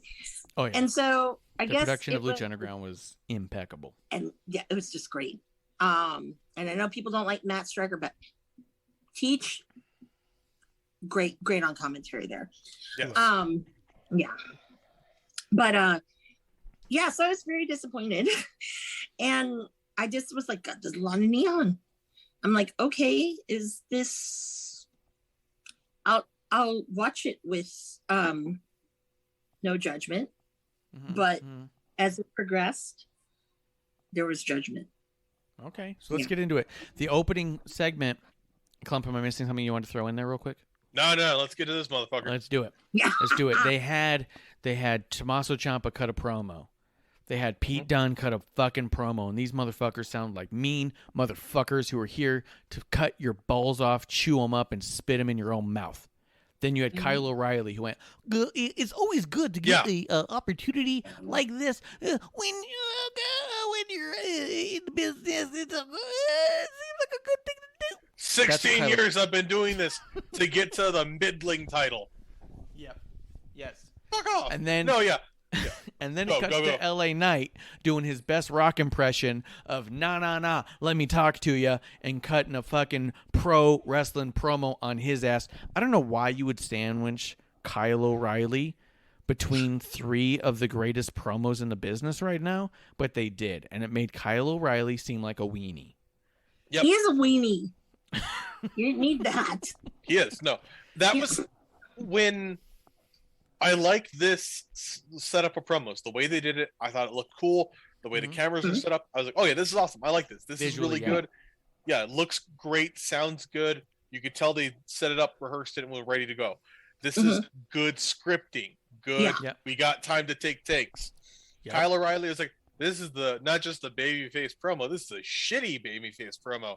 And Poindexter. it felt like we did everyone else's, and we were like, oh shit, we got to do Kyle's. Yo, we got one take. We're out of camera. We're out of film. We still use film. We need you to go. We only got this much. Get it the fuck done. But you got to be good, and you got to be a babyface. And it was just boring as fuck. Yeah. Or they filmed it and they said, "Is that the best you can do?" He goes, "I definitely cannot do better than that." They go, "Really?" I Okay. feel that it got sandwiched in between the guys because it sucked that hardcore. I think so too. I mean, and it would have stood out if he was last or first. So Yeah. what do? You just throw him in between people. But It had to end with LA Knight because of the shit talk he did on Braun, which led into the match. So Yep. it had to end there. But it had to start Absolutely. strong to get you into it. And I agree with you 100%. They saw the Kyle thing and goes, "This guy's a fucking pencil neck geek. We got to just throw him in there after the Horrible two dudes hair. talk mad shit and after LA Knight talks himself into a corner. We have to do, because otherwise, you're right. If they started with him, you'd be like, "What the fuck am I watching already?" And you If would they have ended with him, you'd been like, "What?" Go ahead. I would have turned it off. But also, with LA Knight ending it, I thought that was perfect because of how he delivers his promos. And I think that it worked really well because it kind of was masking the bullshit we had just seen. Mm-hmm. And I was like, okay, I can be fine about this now. Yeah. Now that Kyle, That is one where I almost wish there was a watch along of producer when we were watching that, because we rewatched it today. She hadn't seen the promos. She'd come in partway through the show and missed the promos. We rewatched it today with the opening promos. She's watching it and you could see her face. She's like into what Ciampa's saying, into what Pete Dunne's saying. Mhm. He's like, "I'm going to prove it," and she was like, "Fuck yeah, prove me wrong." yeah, prove me wrong." And then Kyle O'Reilly starts talking, and you see her face go like, "What the fuck?" And then as soon as LA Knight starts talking, she's like, "Yeah!" Like, Yeah. her face just turned around and she was back into it. He does the whole thing, wide-eyed, talks shit. Braun Breaker's right there, and he's all fucking hyped up and jacked. And then LA Knight's like, "I'm a fucking spoon feed you like a little baby, little bitch." He calls him a fucking cross-eyed dipshit or something. It was fucking crazy for whatever he's called him. And I loved it. Go ahead. Okay, first thing I didn't like. I am okay with the Braun Breaker intro. I thought it was cool, trying to step up. I was like, oh, cool, we're going to do 2 matches for this dude tonight? Okay. Interesting. But things felt foul as this started. I knew things were not going well at this point for Eric's view of wrestling. So I'll throw this out now because it's going to get more so. So then, after that match, Wait. So what do you think about the match? I thought the match was good. I was like, "Oh shit, LA Knight lost." Okay, that's like, and don't get me wrong, Braun Breaker. I was like, "Holy shit, this dude's good," and I didn't know he was a Steiner until after. I was like, "Oh, that makes sense. That's why." Yep. Yeah, and Vic Joseph at one point said he's got a dog-faced gremlin way about him, and I was like, that's fucking clever and funny.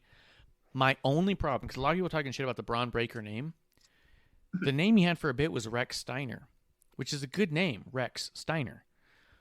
Mm-hmm. I'm not one of the people who says every name the WWE gives someone is just shitty, garbage bullshit. Like, that's a fucking stupid tripe argument, and it's objective at best. I would say there's no way this guy's... Rex Steiner's better in the idea of this. I would give him the last name Steiner. End of story. Whatever you want to call him, Rex, Braun, Allen, whatever it is. Yeah. If it ends in Steiner, you're fine, because there's no way this guy's going through his career without them eventually acknowledging his father as Rick Steiner. Oh, yeah. There's a lot of heat between the Steiners and WWE. They can go pretty far with that, champ. What do you think so? Oh yeah, there is. Like, don't play coy. There's, especially Scott. There's some heat there. Also, I honestly think the reason they did it is so Rex Steiner is very close to what their real last name is. Mm-hmm. The Steiner's last name is Rick Steiner. Yeah. Yeah. Mhm. So like, Yeah. Which I thought was part of the point of it all. But at the end of the day, my only qualm with it is the last name's not Steiner. And at the end of the day, he's not going to get 5 years down the line without that coming up. So at some point, it's going to be like, oh, you're Steiner's kid. Why is your name Breaker? You know what I mean? Like, I almost feel like he's doing Braun Breaker for NXT, but when he gets to the main roster, he's going to be Rex Steiner, is what I feel like. But I don't know. Possibly. But the match I thought was a fucking great match by both of them. And what I loved about it, and what I liked about LA Knight losing, was that as much as I love LA Knight, and you guys know it, I've gone on and on about it, I love that his mouth talked himself into a fight he couldn't handle. yes. That's I'm some okay with heel that. shit. It was Yep. heel shit.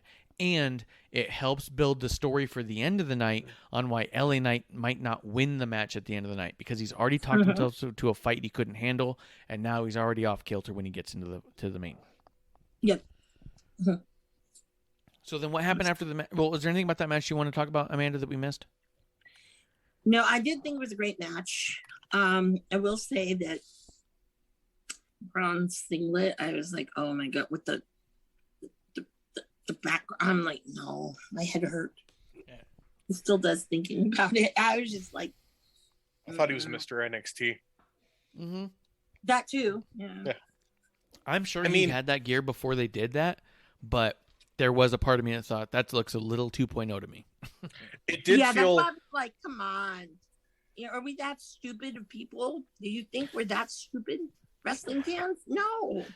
I think it's more No. coincidental than you give it credit. Or are you going to say, Klump? I was gonna say, I feel like this is the beginning of me, like my sense of it all through was either that, yeah, Vince and Bruce came in and like, why the fuck are you pushing these people? These people are better, and just kind of switched everything up, or Yeah. two, they read everything about people saying how bad it's gonna be when they get in there, and I'd like the fantasy book that said, oh, we're gonna show you. We got all these people. You got your Finn Balor's, your Kyle O'Reilly's, your this, your that. Fuck them all. You're gonna see them in a wedding. Yeah, they were in a wedding. What did you think after the match, Klump? You were on a tear. Keep going. Okay, so this guy, who I don't know, but now know, beats LA Knight, who's in a fatal 4-way match Mm-hmm. for the title. Why is he not more prominently featured in another match later on instead of a guy who looks like a fucking Neanderthal? So here's the deal. Well, for one, it would have been very interesting if he then walked over to Regal and said, "Hey, I beat your guy in there. Put me in that same match." Yes. Cool. However, they did build story with Braun afterwards. Once Ciampa won, and we'll get to that, there was a stare down between Braun and Ciampa, and Braun saying, "I'm gonna take that fucking title off you, you little piece of shit, old man," without You saying could those have words. done that in the match too, of him getting this close and having it be a thing. Or But- you can build the anticipation of the match and not have to tease it yet. You can tease it a whole other way. Because now we can get multiple rematches where if we had it now where the 4-way where he goes toe-to-toe with Ciampa one-on-one, now we know what we're getting and we're going to get a larger one. Now you can start over by not having any interaction with the two of them. You can have 2 or 3 matches of them and it's going to make sense.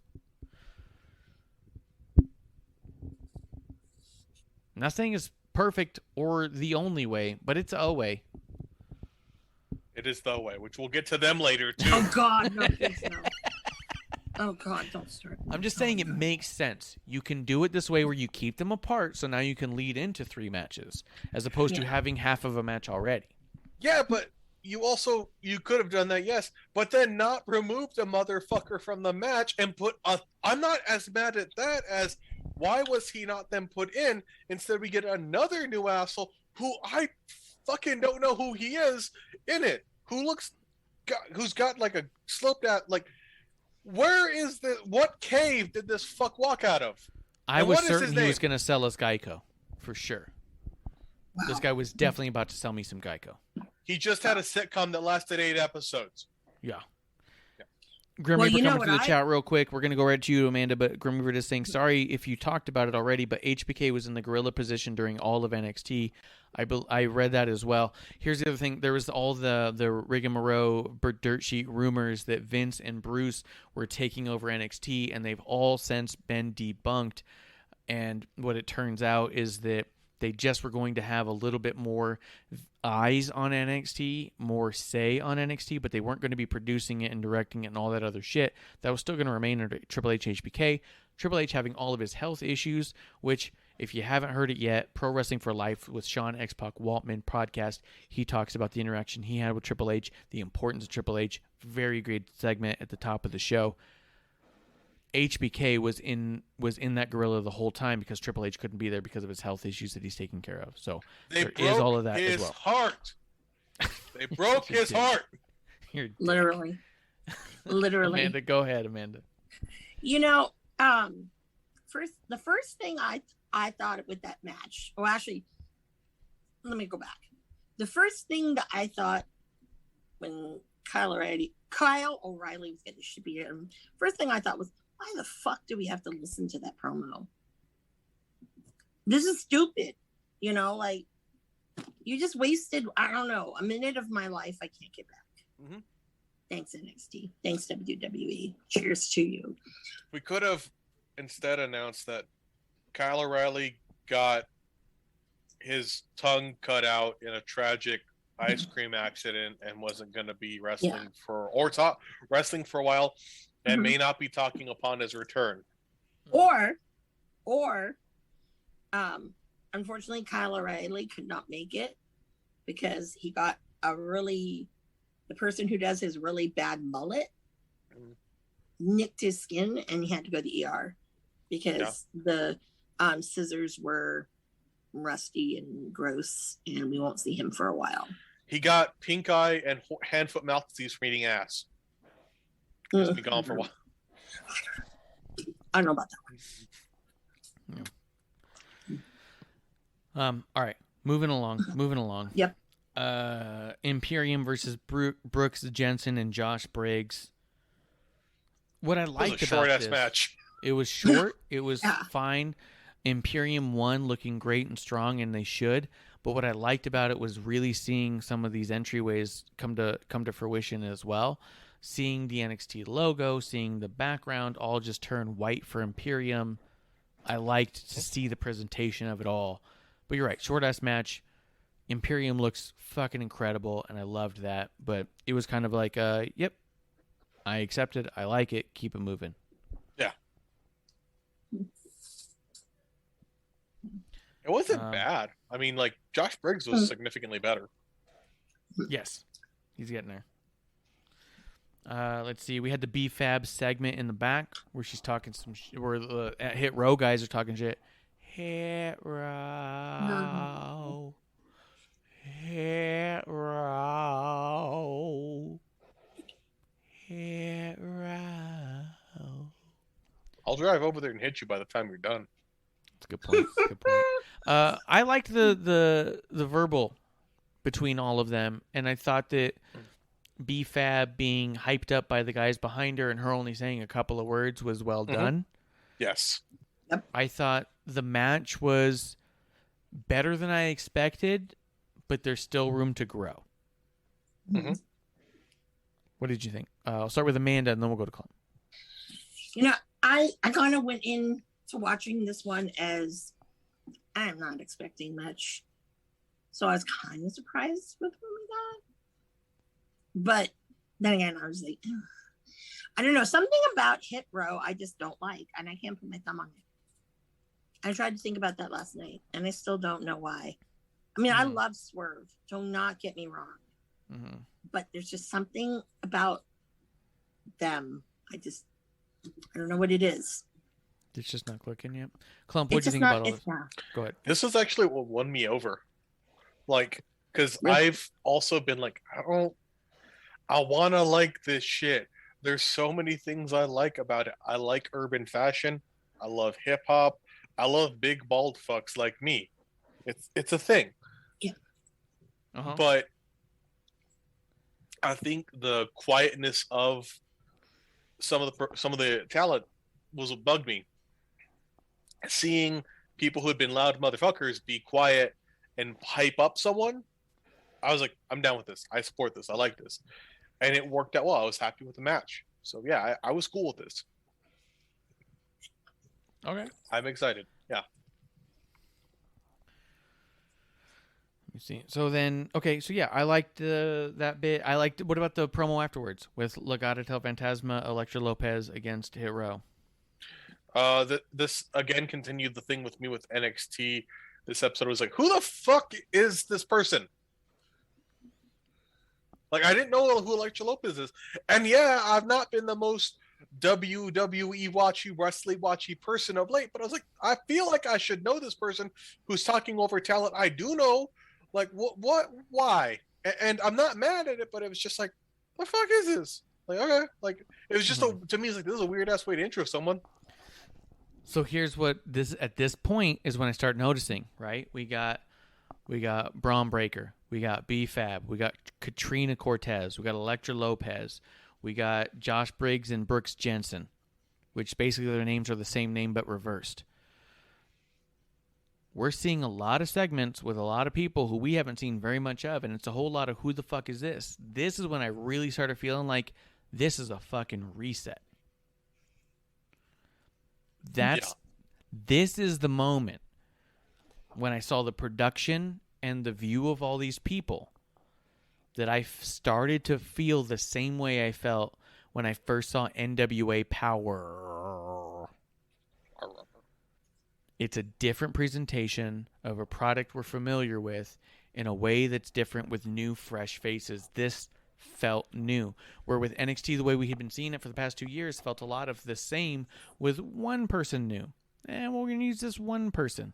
But we're using a lot of the same faces over and over and over again. We're building a whole fucking promotion around these indie guys. And it started to become like, this might be someone you might want to know about. This might be somebody who might be something.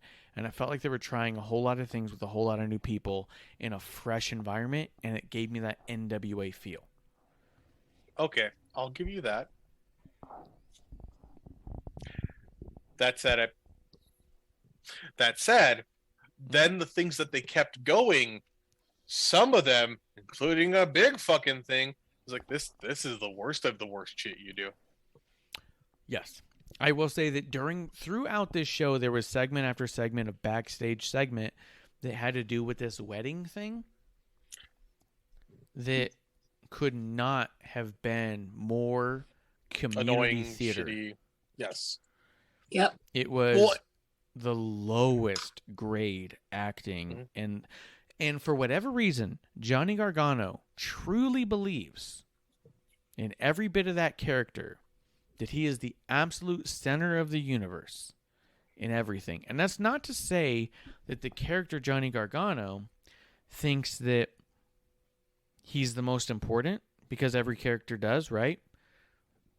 I'm saying the actor of Johnny Gargano acts things out as though everyone is only watching him. Yes. He's a scene stealer. No, Attempted. but not in a good way. Not in a good way. Yeah, no.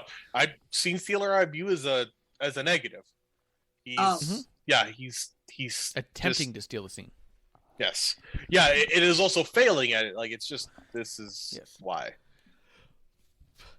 Yes. Everything he does is trying to distract from what the focus is. So there was a lot of that. And I'd actually say that if you took this show and removed everything wedding related right out of it, I don't think I'd have a single complaint. The wedding was the big thing to me that was just, this is that much worse. But I did have, like, I get what you're saying, and it does give me a positive, the idea of, yeah, we're introing people and we're resetting, but I also have big gripes myself in who they did and how they did, and then also in some cases steamrolling over others. It felt like, like you say what you're thinking about. If there's a segment we haven't gotten to yet, just dig into it. Okay, so I'll go back to it. We have women's tag match, decent solid match. During it, we see Kyle O'Reilly get his ass whipped. Okay. Wait, and then Kyle O'Reilly got his ass whipped in a. Oh, during the match. Yeah. It cuts to which the side thing. we cut away from a match to that, which I'm like, that sucks. That's not Yeah. great. Then William Regal just I seriously, who the fuck is the guy that was in the match that William Regal's like, you're gonna be in the 4-way to replace him? Who is he? What's his fucking importance? Of which one? In the 4-way, the guy that replaced Kyle O'Reilly. Who is he? Why? And other than it being a reset, okay, you have a built-in person you could do this with. You could say, Carmelo Hayes, you're up. You could give options to people, and it still is a reboot. You could bring people who've been near it but not in it. Fuck, bring Kushida in, bring Swerve Scott in, but no, we get this guy who the fuck is he? And that Van Wagner. Yeah, exact. Like, other than him being a big fucking guy who looks generic as hell, why is he in it? I'll give you this. Here's what I'll give you. I'm gonna kayfabe you, brother, because NXT is the new SmackDown. It's the land of opportunity. William Regal sees something in this new guy that nobody else knows or has seen and gives him the opportunity. And I'm just saying that in a broad kayfabe sense of, I felt like they were injecting a ton of new blood here because they really wanted to say, hey, the NXT we've been seeing for the past 6 months to a year has been very clingy to NXT from 2 years ago. That's fair. So now they're trying to say, we're cutting ties. And this idea, because they've talked about it a ton of times, when you watch the NXT fucking social media, it's, we've signed this 8 people. We have these 6 new people. This class has 10 people. In the last fucking Las Vegas thing, they said, hey, this last group of people we've signed is the biggest group we've ever signed. And then they showed a picture of 5 people. And you're like, no. You've got more that we don't see. I think the days going where you had 120 people signed to NXT and 15 of them on TV are over. And now they're saying NXT, their design is to get people ready so when they get to the main roster, they're not skittish, scared, and confused like a Karrion Kross might seem, like a Keith Lee might seem. You have these guys like Keith Lee and Karrion Kross who are surefire, no doubt, top-tier talent who get to the main roster and seem scared shitless. That has to end. You know what I mean? So here's Van Wagner. He's been there, I don't know, 2 months, a year, who knows? But you're on TV and you're in the main event. And kid, you better get comfortable in there because you're not going to be in this main event and also be in the WrestleMania main event if you're not comfortable now. You're not going to fucking be scared here and then not scared there. Like, you got to get there. You know what I mean? This feels like a training ground now. Fair. I can get that. But it's the only reason I didn't hate him there was I thought, give the kid a chance.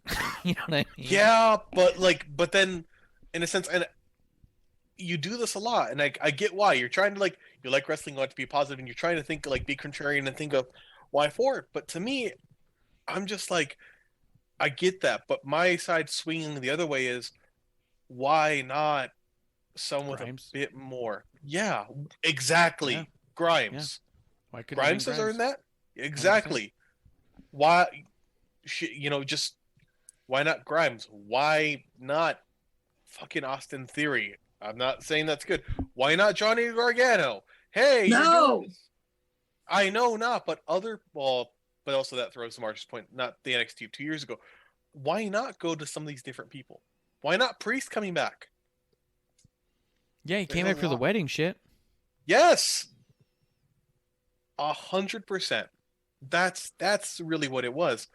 The show was a good show, but there was these weird moments that just took it, whereas I feel like AEW this week was a bad show that had enough good moments that worked with it. Yeah. Yeah. What I liked about the NXT this one 2.0, and this is where we're in it, is that, like I said, it felt like giving these people a shot. It felt, that's the life of NWA that it felt like, where it's, who the fuck is Eddie Kingston? I don't know. Give him a mic. Who the fuck is Eli Drake? I don't fucking know. I don't watch Impact. Well, guess what? Shoes of a champion. You know what I mean? That's what this felt like. Was I don't know, give him Mike, see what he does. I don't know, put him in the main event, see how it goes. This felt like real proving ground, where NXT for the past year and a half to 2 years has not felt like a proving ground at all. It's felt like a blending in of high-end indies, you know? Yeah. I always think of when I made Amanda watch NXT and AEW so she could pop on the show as a guest spot.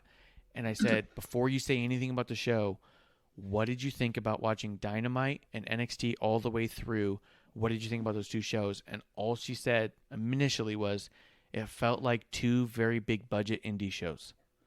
I was like, God damn. Is WWE trying to do that? Are they trying to be big budget indie? Or are they trying to solidify themselves as the premier place to be? You know what I mean? Yeah. I'm not saying they're doing it.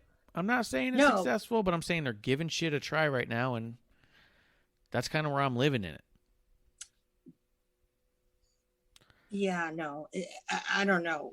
I think that if we give it, give it a couple of episodes is my thought. But, honestly, I just kind of feel that, they're these people. Like, who the fuck are you? Why are you taking away from my time over here? Yeah. And, like Boa, I'm like, come on. Boa's hardly around. I'd love to see some Tian Sha shit. But, whatever. Got to put some new people in here. Yeah. So, I mean, it's hard. And it's hard to see that, my God, Cameron Grimes is so over. But yet, all we do is see him in a wedding. What kind of use is that? Yeah. I just don't understand it. But then I always go back to Ricochet as that example of that was someone who was not ready to go to the roster. There are people that will probably never go to the roster. Never. Yeah. And I don't know. I just kind of feel that way because that's how I think Adam Cole felt. He knows he wasn't going to ever get to the main roster. Exactly. But isn't it funny when you look at Adam Cole in AEW, how he's doesn't look as small as he normally does? Right. I thought that was interesting. I thought Adam Cole made the right decision. 100%. He did. Because absolutely. I felt like he had no business in the WWE atmosphere. Because as much as I could get a ton of shit for it, I don't feel like he was as good as anybody on SmackDown. I don't feel like he was as good as anybody on Raw. I don't feel like he was better than T-Bar and Mace. If I'm being completely honest, I don't think he's better than Mansoor. I just don't. I watch what they do. I watch what he does, and I go, oh, he's an indie guy. He's a local dude. He's somebody who would come through my VFW here. He's somebody who might wrestle at my swap meet. That's what I feel like. And he'll be the big star there. Everyone will be like, oh, that guy's going to be big someday. But he doesn't when he hits come that off, growth spurt. Yeah. But he doesn't come off as a big star. He comes off as a guy I think I could know on his way up, Well, he also is a guy that he can't stand alone as his own. Mm-hmm. He needs some kind of a group with him. Undisputed Era, the Elite, the Super Click, if we remember that. But yeah, I mean that is what it is. And there's some people like LA Knight, dude. If you put him in a group, holy shit, that's a waste of fucking time. Because the man is money on his own. 100%. So let's keep it moving though, because we had Carmelo Hayes do that promo thing with Trick Williams, which I just liked all of that. It was fine. It was a little weird, and Trick Hayes was a little bit really trying to get his lines in a way that didn't make a ton of sense, but it was fine. Like I said, I started to feel like this is a training ground and stopped feeling like this is a highlight reel of indie-rific talent. Anything you want to say about that as we roll through? Let's keep going. Yeah. Because it was what it was, and it'll either come up again or it won't, and it was fine for what it was. But it wasn't like this standout incredible thing. It was just fine. And Carmelo might be turning heel, and Carmelo's a fantastic talent. I'm curious to see what he does. And the tag match, fine. But we ended up with the women. We had Casey and Kaden against Gigi and JC, and then there was interference with Mandy, so Saray comes out, and we end up with Casey and Kaden and Saray versus Gigi, JC, and Mandy.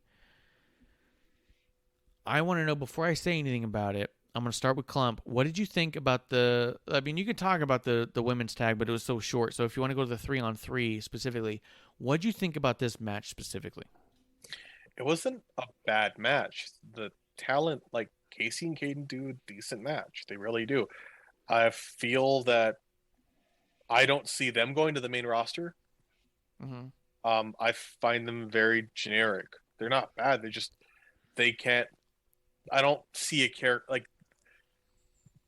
They don't get out of the mic. They don't. That's my views. That I just don't see them going. They're not bad, but they're great hands. Right. The run-ins were good. I love seeing Saray. I felt bad that this had in the middle of it was it more of an affront to them that we lost focus to Kyle O'Reilly, or was it more of an affront to Kyle O'Reilly that, yeah, buddy, fuck you, your segment's going to be in the middle of a match, and then we're not going to talk to you after. You know what I mean? Yeah. As we're watching this match, producer says that JC she couldn't really give a shit less about right now. She feels so statically void. And I don't disagree, but what I do think is really cool is that, for one, Gigi is really in tune with her character there and really trying to tune that up. And Mandy's been on the main roster long enough and has never been short of character that I think the two of them working with JC is really going to help her find her footing and a place. This is where I meant we start to really see the matches start to form in the idea of creating next talent. I mean, NXT was supposed to be the next talent, right? The next years, the future.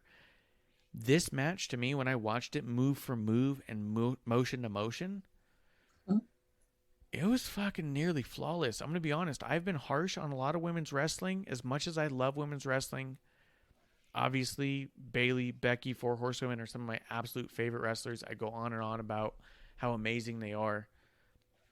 But I've said it in private, maybe briefly on the show, that I think that the community can be a little forgiving of the women talent at times in matches that are not very good for the sake of being supportive. And I think that that's fine, but I do think that it doesn't help growth.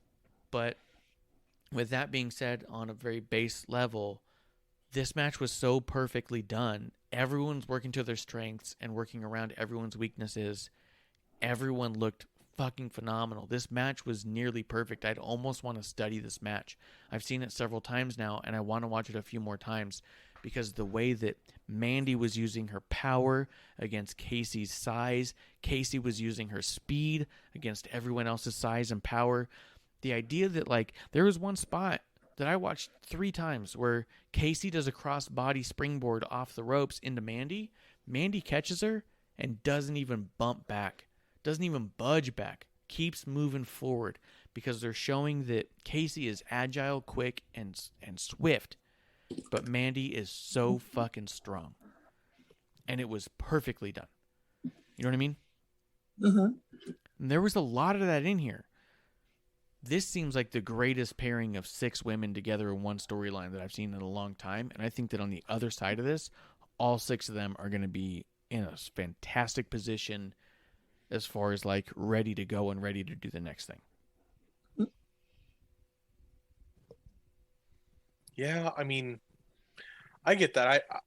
I the work in the ring, yeah. And maybe I'm applying too much. When I see them in other things, I'm just So coming into it, I just kind of didn't care. Which I need to watch the match. Yeah. Going into it, there was a lot of reasons to not care apart from, Mandy's a brunette now. Is that enough reason to make you really care? Probably not. But I'm saying rewatch this match and just watch it as a match. Put it isolated. Isolate this match. Because I've seen it a couple times now, and like I said, I'm going to watch it again. I was so blown away by how well done this was put together by 6 women that I didn't think would put on a match of this caliber. Because you look at it and you go, Mandy's really the veteran here, realistically. Mm-hmm. And you have Saray, who's a veteran in her own right with the Joshi. But you have a lot of hyper-athletic very excited indie talent outside of that. And you're kind of like, well, how's this going to look? This was done so well. I was blown away. I was not surprised that this is the match that the crowd started chanting, "This is awesome." So I would encourage you, Klump, if you just watch this one match, even go fast forward through the fucking part before Mandy runs in. Only do the commercial break when Mandy's in the match and after. Watch this match move for move again and just kind of watch it. And then tell me what you think, because I think this is why Mandy's back there, and I think it's why she deserves to be there. You know. Okay. And Mandy's looking awesome as ever, dude. When they first put the fucking, when they did the nose gimmick with her and the face mask, I was like, oh no. I was like, is Mandy gonna get a nose job? And that's not to say there's something wrong with getting a nose job, right? Like, no, people can do whatever they want to do to feel confident about their bodies, and I'm 100% behind that. But from an outside perspective, to see someone like a Mandy Rose, who's by all accounts like a weird science kind of output of perfection, known as, was it the Golden Goddess for a while, God's greatest creation. She gives off this and exudes this persona of absolute physical perfection in a lot of ways, her face included. She's beautiful. If she got a nose job, I was like, fuck, that's gonna hit some people in a certain kind of way where they're gonna be like, oh man, if Mandy's not pretty enough, what does that mean about me? You know what I mean? Yeah. Which is a shitty, unfortunate thing that happens, but it happens. But it's fair. She didn't. Go ahead, Klump. Well, it's fair, and it's also like a thing of like, I mean, and this is a thing. Maybe I always feel weird as a guy critiquing women in wrestling, but it is a thing that I think of that with like the possible nose job angle and the connotations of it. I'm like, do we need more like this beauty angles where the focus is so much on the aesthetic component rather than the talent in the ring? You know what I mean? 100%. So when she came back and her hair was dyed, but everything else was the same, I was like, awesome. And then she was wrestling in the cutoff shorts. She had those boots. She had a real Laura Croft kind of look. I was like, she looks like a badass. She looks like a badass. Her legs look massive. So when she was doing that fucking squeeze on Casey with her legs around her, squeezing her with her thighs, I was like, yeah, that feels like that would crush you to death. Like, she looks strong. Amanda, chime in. Well, when I saw Mandy at first, I don't know, because, I kind of rolled my eyes. I was like, no, God, don't do this. And then I was very surprised in what she brought to the table and the way she worked with, Gigi and all of them. And it just was really, really good. It was well put together. I don't know who put this one together, but whoever did, because it was probably, I'd say that was the match of the evening, if anything. I'd have a hard time arguing. I think it saved a shitty show, not by much, but it's because it all goes downhill. Well, there's a lot that happens after that, but this was definitely a huge highlight. And to be honest, at this point, I mean, I've talked real highly of a lot of matches. I would say that it would be difficult for me to not include this in at least a top 10 women's matches of the entire year.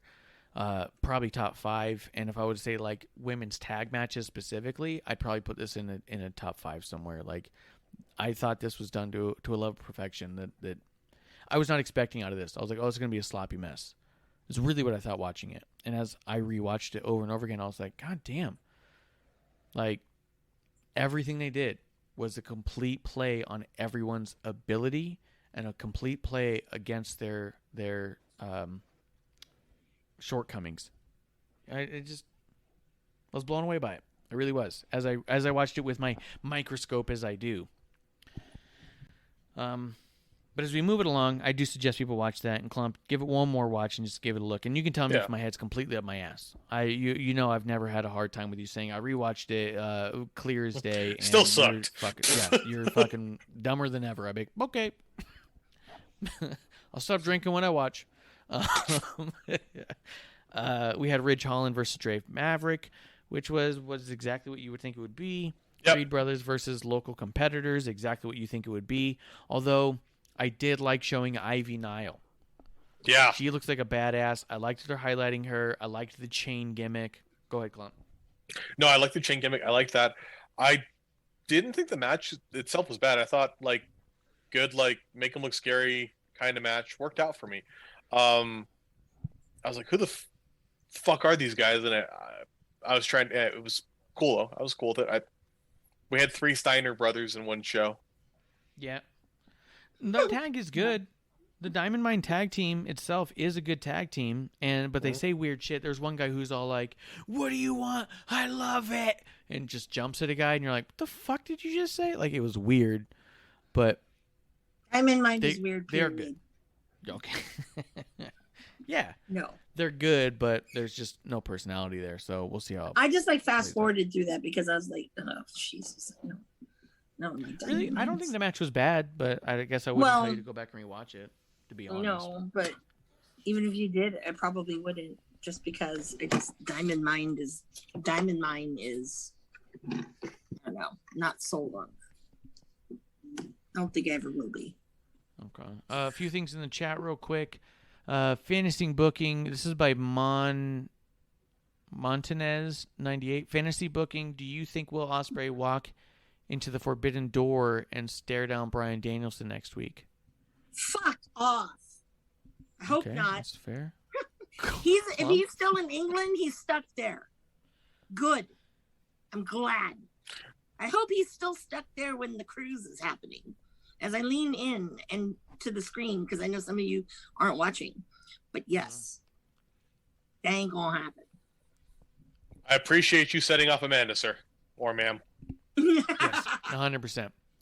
Is there anything you think about that, Klump? Because I'll just say it now. I don't know what Ospreay has to do with any of them as of right now. Because I don't really care. Ospreay, well, for the best one, in the world. That's the only thing. Like the only person right now that he really has heat with would be Omega. But I don't want to see that. But Ospreay hasn't beaten Omega, right? No. So then what the fuck would it matter if he has any kind of gripe with Daniel Bryan? Yeah, I don't understand. That's what I mean. Like the timing of it wouldn't make sense to me. Unless Daniel Bryan beats Kenny Omega and then he's saying Ospreay comes out and goes, "Oh, you beat him, but can you beat me?" And then it's really like, well, you haven't beat the other guy. Yeah. Fuck off. Yeah. No, I'm not about it. I don't give a shit about that. But it doesn't make sense to me. Klump, does it make sense to you in any way? No, it's just fantasy booking, like because big name talent, and that's cool and all. I get it, but I mean, equally, I might throw do you all think? Yeah, I know. We're like, do y'all think John Cena will go through the door? We have no reason to think this shit's gonna happen. You know what I mean? It would be great if John Cena wore his Echo shorts and then you have Ricky Starks in those little tight suit pants. Oh, and I'm sorry, wrong show. Anyway. And then that's a different fantasy booking.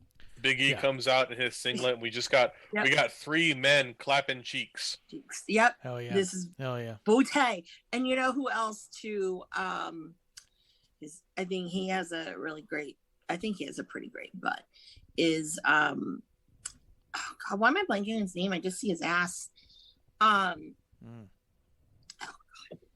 Billy Gunn, JTG. Mr. Ass. No. JTG. He has a good one. Oh yeah. Shad, rest in peace. It was a little bit better. I love Marsh. Oh yeah. Yeah, for sure. Yeah.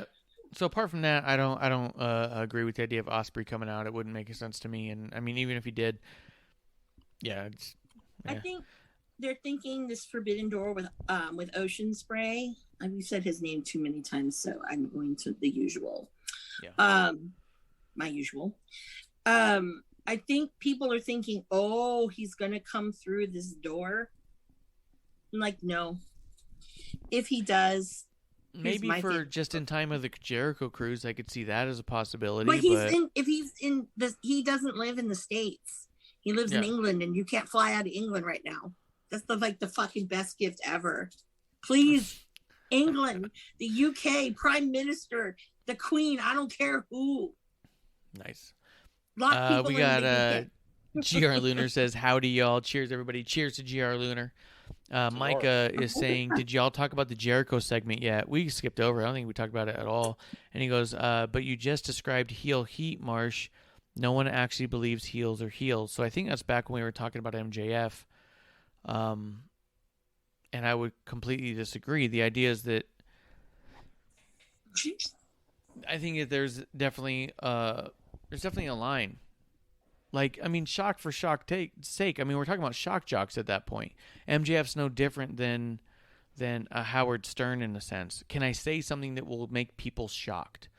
That's not heel heat. That's just shock jock bullshit. And when no one believes you think that to begin with, then the idea of heel heat is what people think that you're actually thinking that or behaving in such a way that's believable. MJF's not believable in any sense of the word. But the Jericho segment, did you guys have anything to say about Jericho and his thing? I forgot he even showed up, and I didn't give a shit when I heard he did. Oh, yeah, Jake Hager came out with him. MMA bullshit. Oh, he's never lost an MMA match. No, I didn't care. Who's that loud old fuck? But oh, Dan, that was okay. I don't get, dude. Dan, whatever his name is, I don't know what the hell. I don't know who he is either. Yeah, that's. All I know is he gives me a headache. Yes. Mm-hmm. Yeah. He's not a very good promo person. I mean, some people think he is, but no. That's kind of where I'm at. It's like just whatever. Yeah. Yeah. Yeah, whatever. Yeah. But I will say this: if you want real good heel heat, I swear to God, I think that he is probably, at least in that universe in GCW, fucking Matt Cardona. Cardona, that's heel heat. Cardona is the ultimate heel. He makes MJF look like a fucking little sperm. That's how insignificant. I agree actually with that entirely. There's a huge difference between MJF and Matt Cardona. Matt Cardona is getting heat from the crowd. MJF is asking the crowd to politely boo him while they clap. Yeah. And I think that's a huge difference there. Can I shock you to say ooh, or can I just actually say something that's going to piss you off? Like, yeah. And if anyone hasn't seen it, they need to see the match when he beats Nick Gage for the title.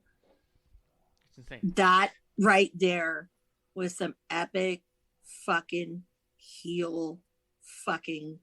It was the best thing. I was like, damn, dude, that's what being a heel is all about. I'm all about that. Oh yeah. And we were talking about going to the GCW show this weekend. Ultimately, we had to cancel the trip. And I'll be honest with you, part of the thing that made me say, you know what, I'm just not going to try, was when he lost the title a couple weeks back. I just went, you know what? I was really hoping he might show up to that one.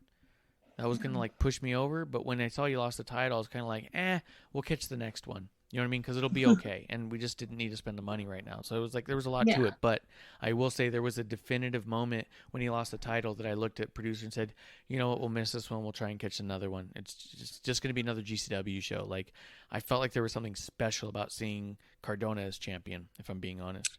Yeah, there was, because just the crowd reaction, no matter where it is, it could be in, it could be in New Jersey where they, or Atlantic City. But that is New Jersey. Anyways, so I think that that would have been very, very interesting. One that I think would be interesting too is that whole thing with Ron Funches and Tony Deppen. Yeah. I want to see where that goes. 100%. Yeah, that's another one. I'm curious to see where that goes. And it is on the card tomorrow. I'm just really curious. Yeah. I mean, that right there. For sure. Yeah, that's why I'm buying it. I just have to. And then, I guess also just see Suzuki and Gresham because that's going to be weird. I think I can't wait. Can't wait for Murder Grandpa to kill that guy. Yeah. And I can't wait to see Murder Grandpa do his entrance with the GCW crowd. For sure. And in LA, because I believe, if I'm not mistaken, they are at, I have to look it up to make sure. Are they at training center? Yeah. Oh, the White Claw Cultural Center. Yes. Yeah. Mm-hmm. Special place. Klump, anything you want to throw in there before we talk about the Fatal 4-Way? Nah. Get to this, you ready to talk about the Fatal 4-Way? Mm-hmm. I'm going to throw this out here. I know I cut you off, and, this is what it is. We can't be here all night. So, yeah. This Fatal 4-Way, as I'm watching it, I want to hear what you guys think about it, but I do want to spell this out for you. I loved it. I loved moments of it. Van Wagner was a weird setup in the middle of all this because you had a bunch of veterans who do what veterans do and this new guy trying to fucking play along. But I felt like it worked in a lot of ways. I thought Van Wagner got a lot out of it. There was a moment, mostly towards the end, where all three end up on the outside. Ciampa's on the inside. Ciampa dives out. Ciampa's elbow or something hits LA Knight in the side of the head, busts his eyebrow wide open. As I'm watching with producer, I went, oh shit, LA Knight's busted open. And she was like, are you serious? And I was like, yeah, watch. Ciampa and Pete Dunne get in the ring. They start messing around. You see LA Knight jump in and he's pouring blood. And I was like, fuck, he's bleeding too much. And I was like, I bet you they pull him to the side. And I bet you Ciampa and Pete Dunne give the word to Van Wagner to roll out until LA Knight comes back in the match. And then that's what happens. LA Knight rolls off to the side. You see the medical start to handle him. You see the Ciampa and Pete Dunne do a double team on Van Wagner. He rolls out, and I was like, I bet you anything. They told him, wait till LA Knight gets back in. And I was like, and I bet you LA Knight is part of the finish, and that's why they're taking care of him right now. Yeah. And she's like, no, they're going to pull him out. And I was like, no, I'm telling you, he's part of the finish, and Van Wagner is not to be improvising, and Ciampa and Pete Dunne are going to improvise this match for a while. Well, they improvised part of a match. All of a sudden, LA Knight comes diving back in. Lo and behold, right behind him, Van Wagner jumps in, does his spot. Ciampa does his spot. Boom. LA Knight gets pinned 1, 2, 3 by Ciampa. Ciampa's your new champion. And producer lady went, what the fuck? She goes like, you called the whole ending of that match. And I was all like, it's weird how I look at stuff. And I was like, but if I'm running a match on the middle of the ring, if I'm the ref, that's what I'm going to try and call. What? Starting with Amanda, then we'll go to Klump. Amanda, what did you think of this match? There were moments that were great, but the whole time I'm like, why isn't someone we know in this? I get it, you're introducing new people, but come on, like someone who is not normally in this particular title scene. Mm-hmm. But I don't know. God forbid I book this shit. I don't. I honestly think, as a quick side note, it's because we knew the other three, and this was just to give us a taste of this one guy when the focus was on the other guys, and it was to give that guy a taste of the main event, and that's all. I think that's all it was. He was static in a lot of senses, but continue. Okay. Well, that being the case, but I will say that, am I disappointed with the outcome? Yeah, kind of, because I'd love to see LA Knight with the belt. He just lost one, but this one's even better. And then that would get his rise and his rocket ship to go to the main roster. That's what I was hoping for. But potentially, in my mind, the loss almost solidifies. They've announced there's going to be a draft October 1st. I think by LA Knight losing here, you can give him another week or two with some of the guys, and then you have him drafted. Draft him. Yes. Producer wants him drafted to Raw because she says Raw desperately needs him. I want him drafted to SmackDown because SmackDown's my favorite show ever, and I like to see all my favorites there. I don't know the right answer, but that's where I'm at. Klump, what do you think is Fatal 4-Way and everything I just said? I agree with you. I think LA Knight's going to go to the main roster, and that's the goal of this. But I agree with Amanda's. I didn't get the mix up there.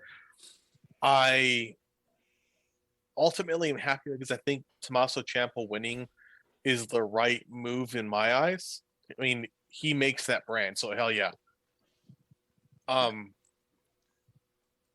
So I felt that was going to happen. But I'm still really stuck on the choice of talent. Now, it worked out well. It wasn't a bad match, but I feel like it could have been a better match. It also, and this is, it felt too fast. Maybe because of the amount of moving parts in it, but it just felt so fast to the point that I wondered, did they cut this time-wise for what came after? Which I think so. Yeah, and this should have been the main event. I'm sorry. You're telling me your main event is this and is a wedding and not this. Like, that bugs me a lot. If I were on the roster or any of those four gentlemen, I would have been pissed. Like, this bullshit is. I would have gone long. Yeah, you could have. Oh no. Oh no, what are you doing? Oh no, we can't. You know, we need to have a disaster at the wedding. Oh no. Yeah, that's just my frustration. I get it. I agree. Yeah, to be quite honest, producer even tweeted about the main event, talking about this match, and then when the match was over, she was like, "Wait, a fucking wedding after this?" Yep. I agree 100%, and I will even say that to me the show ended right here. That everything afterwards was not only worthless but counterproductive and juvenile. Yeah. However, I do understand there's a lot of people who really enjoyed it. I don't understand their humor. I believe those are people who would also enjoy The Big Bang Theory. If I were to, I always love their that you taste of hate The Big sitcoms. Bang Theory. Like, I feel like I'm the only one in the world who's like, this is the most unfunny, stupid fucking thing ever. So I appreciate that you think that. Like, it's just, it's rough. Dude. And it was the worst of Johnny Gargano. It was just to me, I was like, I'm gonna try and like this. And at any point I liked anything, it just went not a step beyond, but like 30 to the point of there's no restraint, but also there is no quality control. Who the fuck was the dude in the multicolored thing that suddenly had an appearance? Oh, Jiro Was that Kona or Reeves? whatever? No, Kona Reeves is gone. His name's like Jiro, I think. Yeah, he's always dressed like an idiot. That's the thing is when I was watching this, I felt like it was a shitty high school play produced and written by the high schoolers themselves. Yes. And not like people just doing an actual play that was already written by actual writers. It was And there's like, one wouldn't this be person funny? Yeah, and there's one person, like the most charismatic of the drama club, who's like, and then we got to give me space to ad lib, and that didn't work out. Yes. Yeah. Oh, just trust me. Give me time. Trust me. And it's just fucking absolute trash. So 100%. I felt like the show should have ended here with Ciampa holding up the title. Even maybe have Braun Breaker challenging Ciampa the way that he did, introducing himself, and let it fade to black there. But everything involving this wedding was just couldn't have been more horrible. Like it was embarrassingly bad. Remember how I've talked about it before, how watching AEW made me embarrassed to be a wrestling fan, and there were definitely segments where I thought, I can't ask my friends to check this out and see what I watch.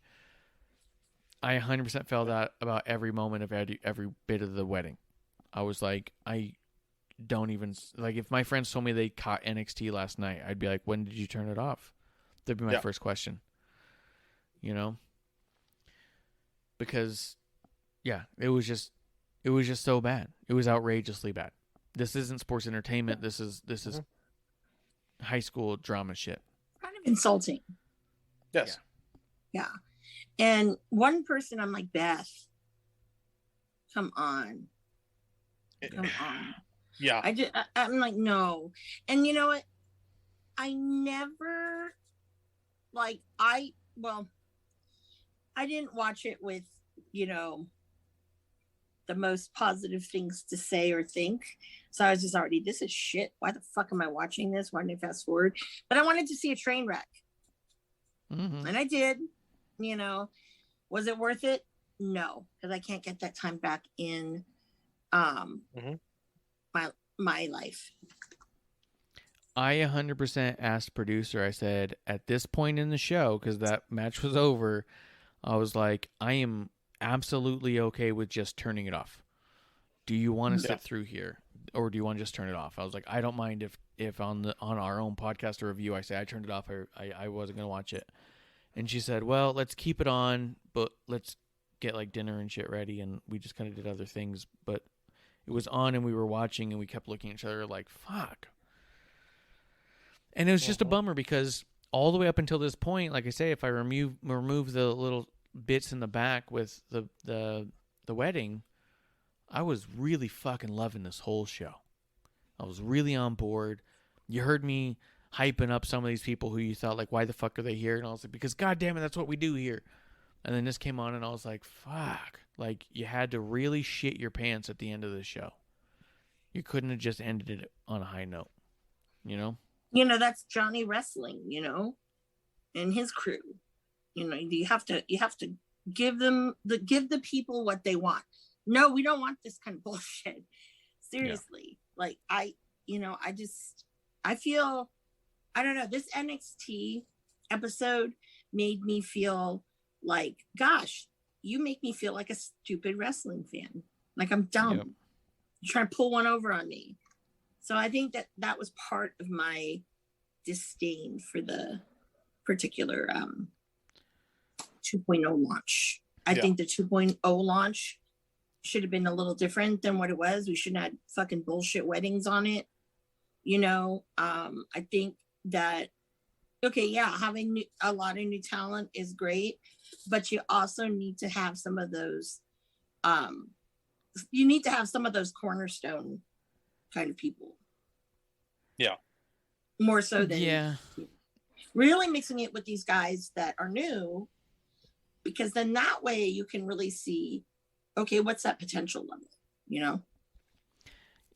Yeah, and I'd even say, I know that you guys were talking about your gripes with Ciampa winning potentially, and I do feel like that's a one step forward, two steps back kind of a deal, but I do think that there's a lot there with a guy like Ciampa versus a guy like Adam Cole or Gargano. No, I was cool with Ciampa. It was like, that was fun. Great.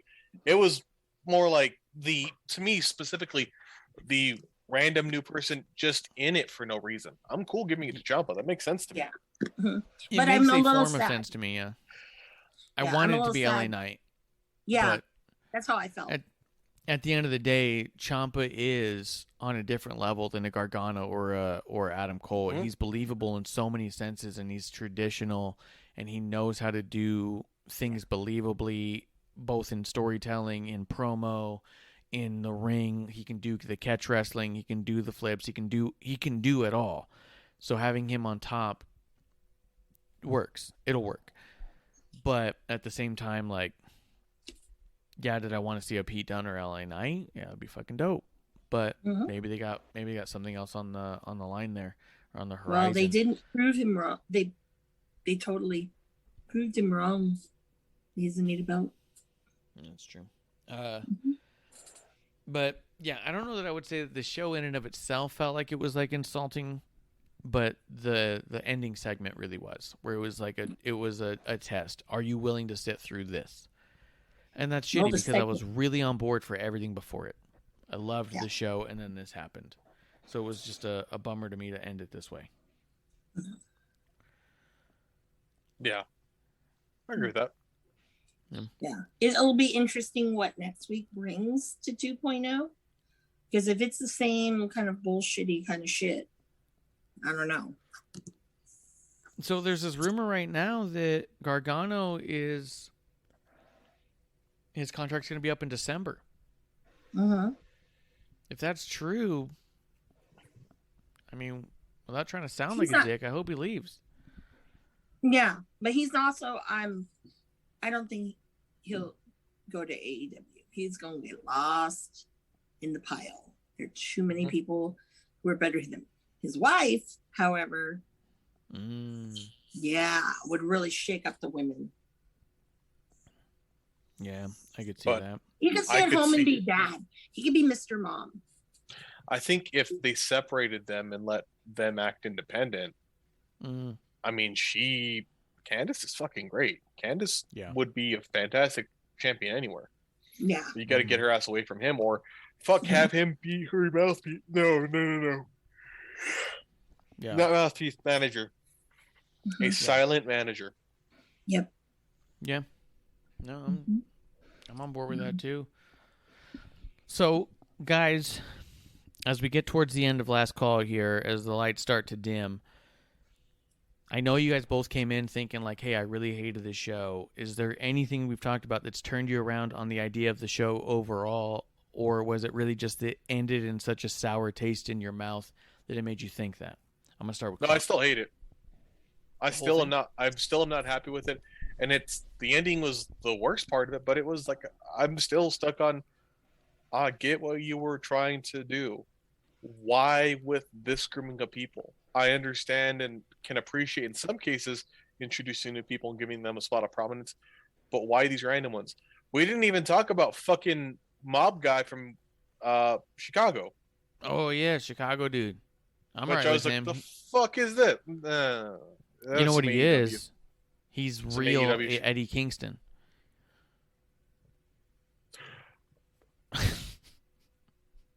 I'm going over to like cuss you out and hit you, and producer ain't going to sleep for a while because it's going to be loud.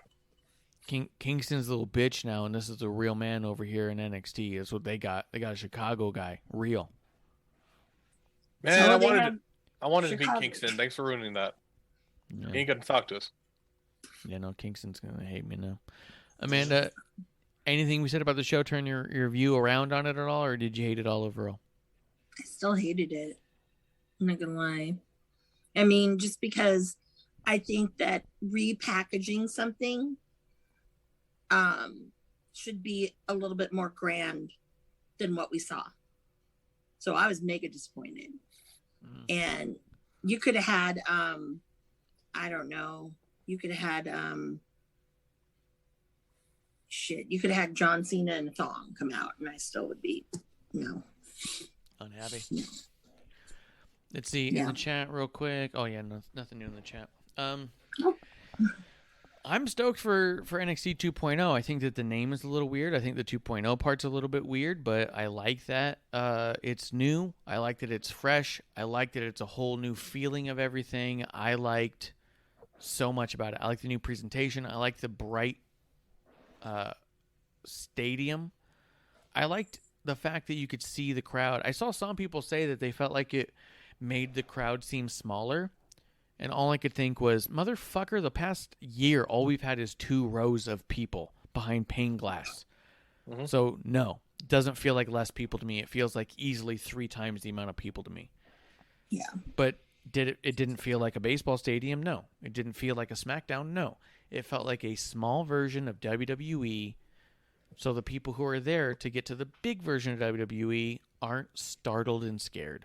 So to me, it felt perfect in so many ways. I'm going to tell you this real quick, too. When I was talking to Kevlar about it last night, because I told him, I was like, I felt like you might like it. He said he's been watching it, and he fucking loved it, which is hysterical to me because he did not care for the last iteration of NXT. He said it felt like random indie bullshit, and he wasn't into it. And he even talked about how he loved WCW, or he hated WCW and preferred WWF at the time during the wars because WWF was bigger and more colorful. And so he's like, this version of NXT, he's like, I love it. And I was like, that's so fucking funny to me. Turn the color down. Down. But Goth NXT next week. Yeah. So we're going to see Goth NXT next week. We're going to see what happens with it all. Is there anything you guys think we missed, Klump? I think we're good. I think we did a good job. Amanda, anything that we didn't mention you want to mention? No, I think we did pretty good, but there's a lot of good shit happening, with AEW tomorrow and this whole week. So it'll be very interesting to watch. And then next week too, obviously. What's happening on Rampage? Rampage. Hold on. My phone's locked. Because the only matches I know about are for Dynamite with Brian and Kenny and Ruby and Britt are the only matches I know about off the top of my head. Oh yeah, no, and there's FTR versus was it Darby and Sting? Yeah, there's That's that. interesting. Yeah, it's very interesting. I think that's what it is. Hold on. Apparently Rampage is going to get Kenny Omega and Bryan Danielson, I guess, bitching each other out. That'll be interesting. I just think, because we didn't talk about it, but it's nice to see that he's kind of departing from how he was in WWE. Mm-hmm. Kind of like, I always thought that it's like he's a pushover. Mm-hmm. Now it's like he's very independent, he's his own thinker, yeah, and whatnot. But I don't know. Then again, I haven't really watched WWE in a long time. Yeah. NXT counts, but it doesn't count. You know what I mean? Yeah. All right. Well, guys, I'm so happy you came through. I'm so glad you guys did not enjoy the things I liked and vice versa, because I think it makes the conversation so much more interesting and so much more fun. Because at the end of the day, it's not about what you're drinking. It's about who you're drinking with. And you guys are my drinking buddies, and we are your drinking buddies. Klump, thank you so much for making the time. I know that we're running a little bit later than you like to, but I really appreciate you coming through and talking that shit, man. Guys, I'm at Ref Marsh. We're at WOTR the show. That is at Crybaby Klump. That is at Miss Amanda Jayne. I don't know if I did that backwards. With a Y. No, you did right. You did. Yeah. Yeah. And we are going to be back next week for a brand new episode 1. And we hope you join us for a drink right here in the dive bar of the IWC, guys. That's the last call. Have a good night, y'all. Nighty-night.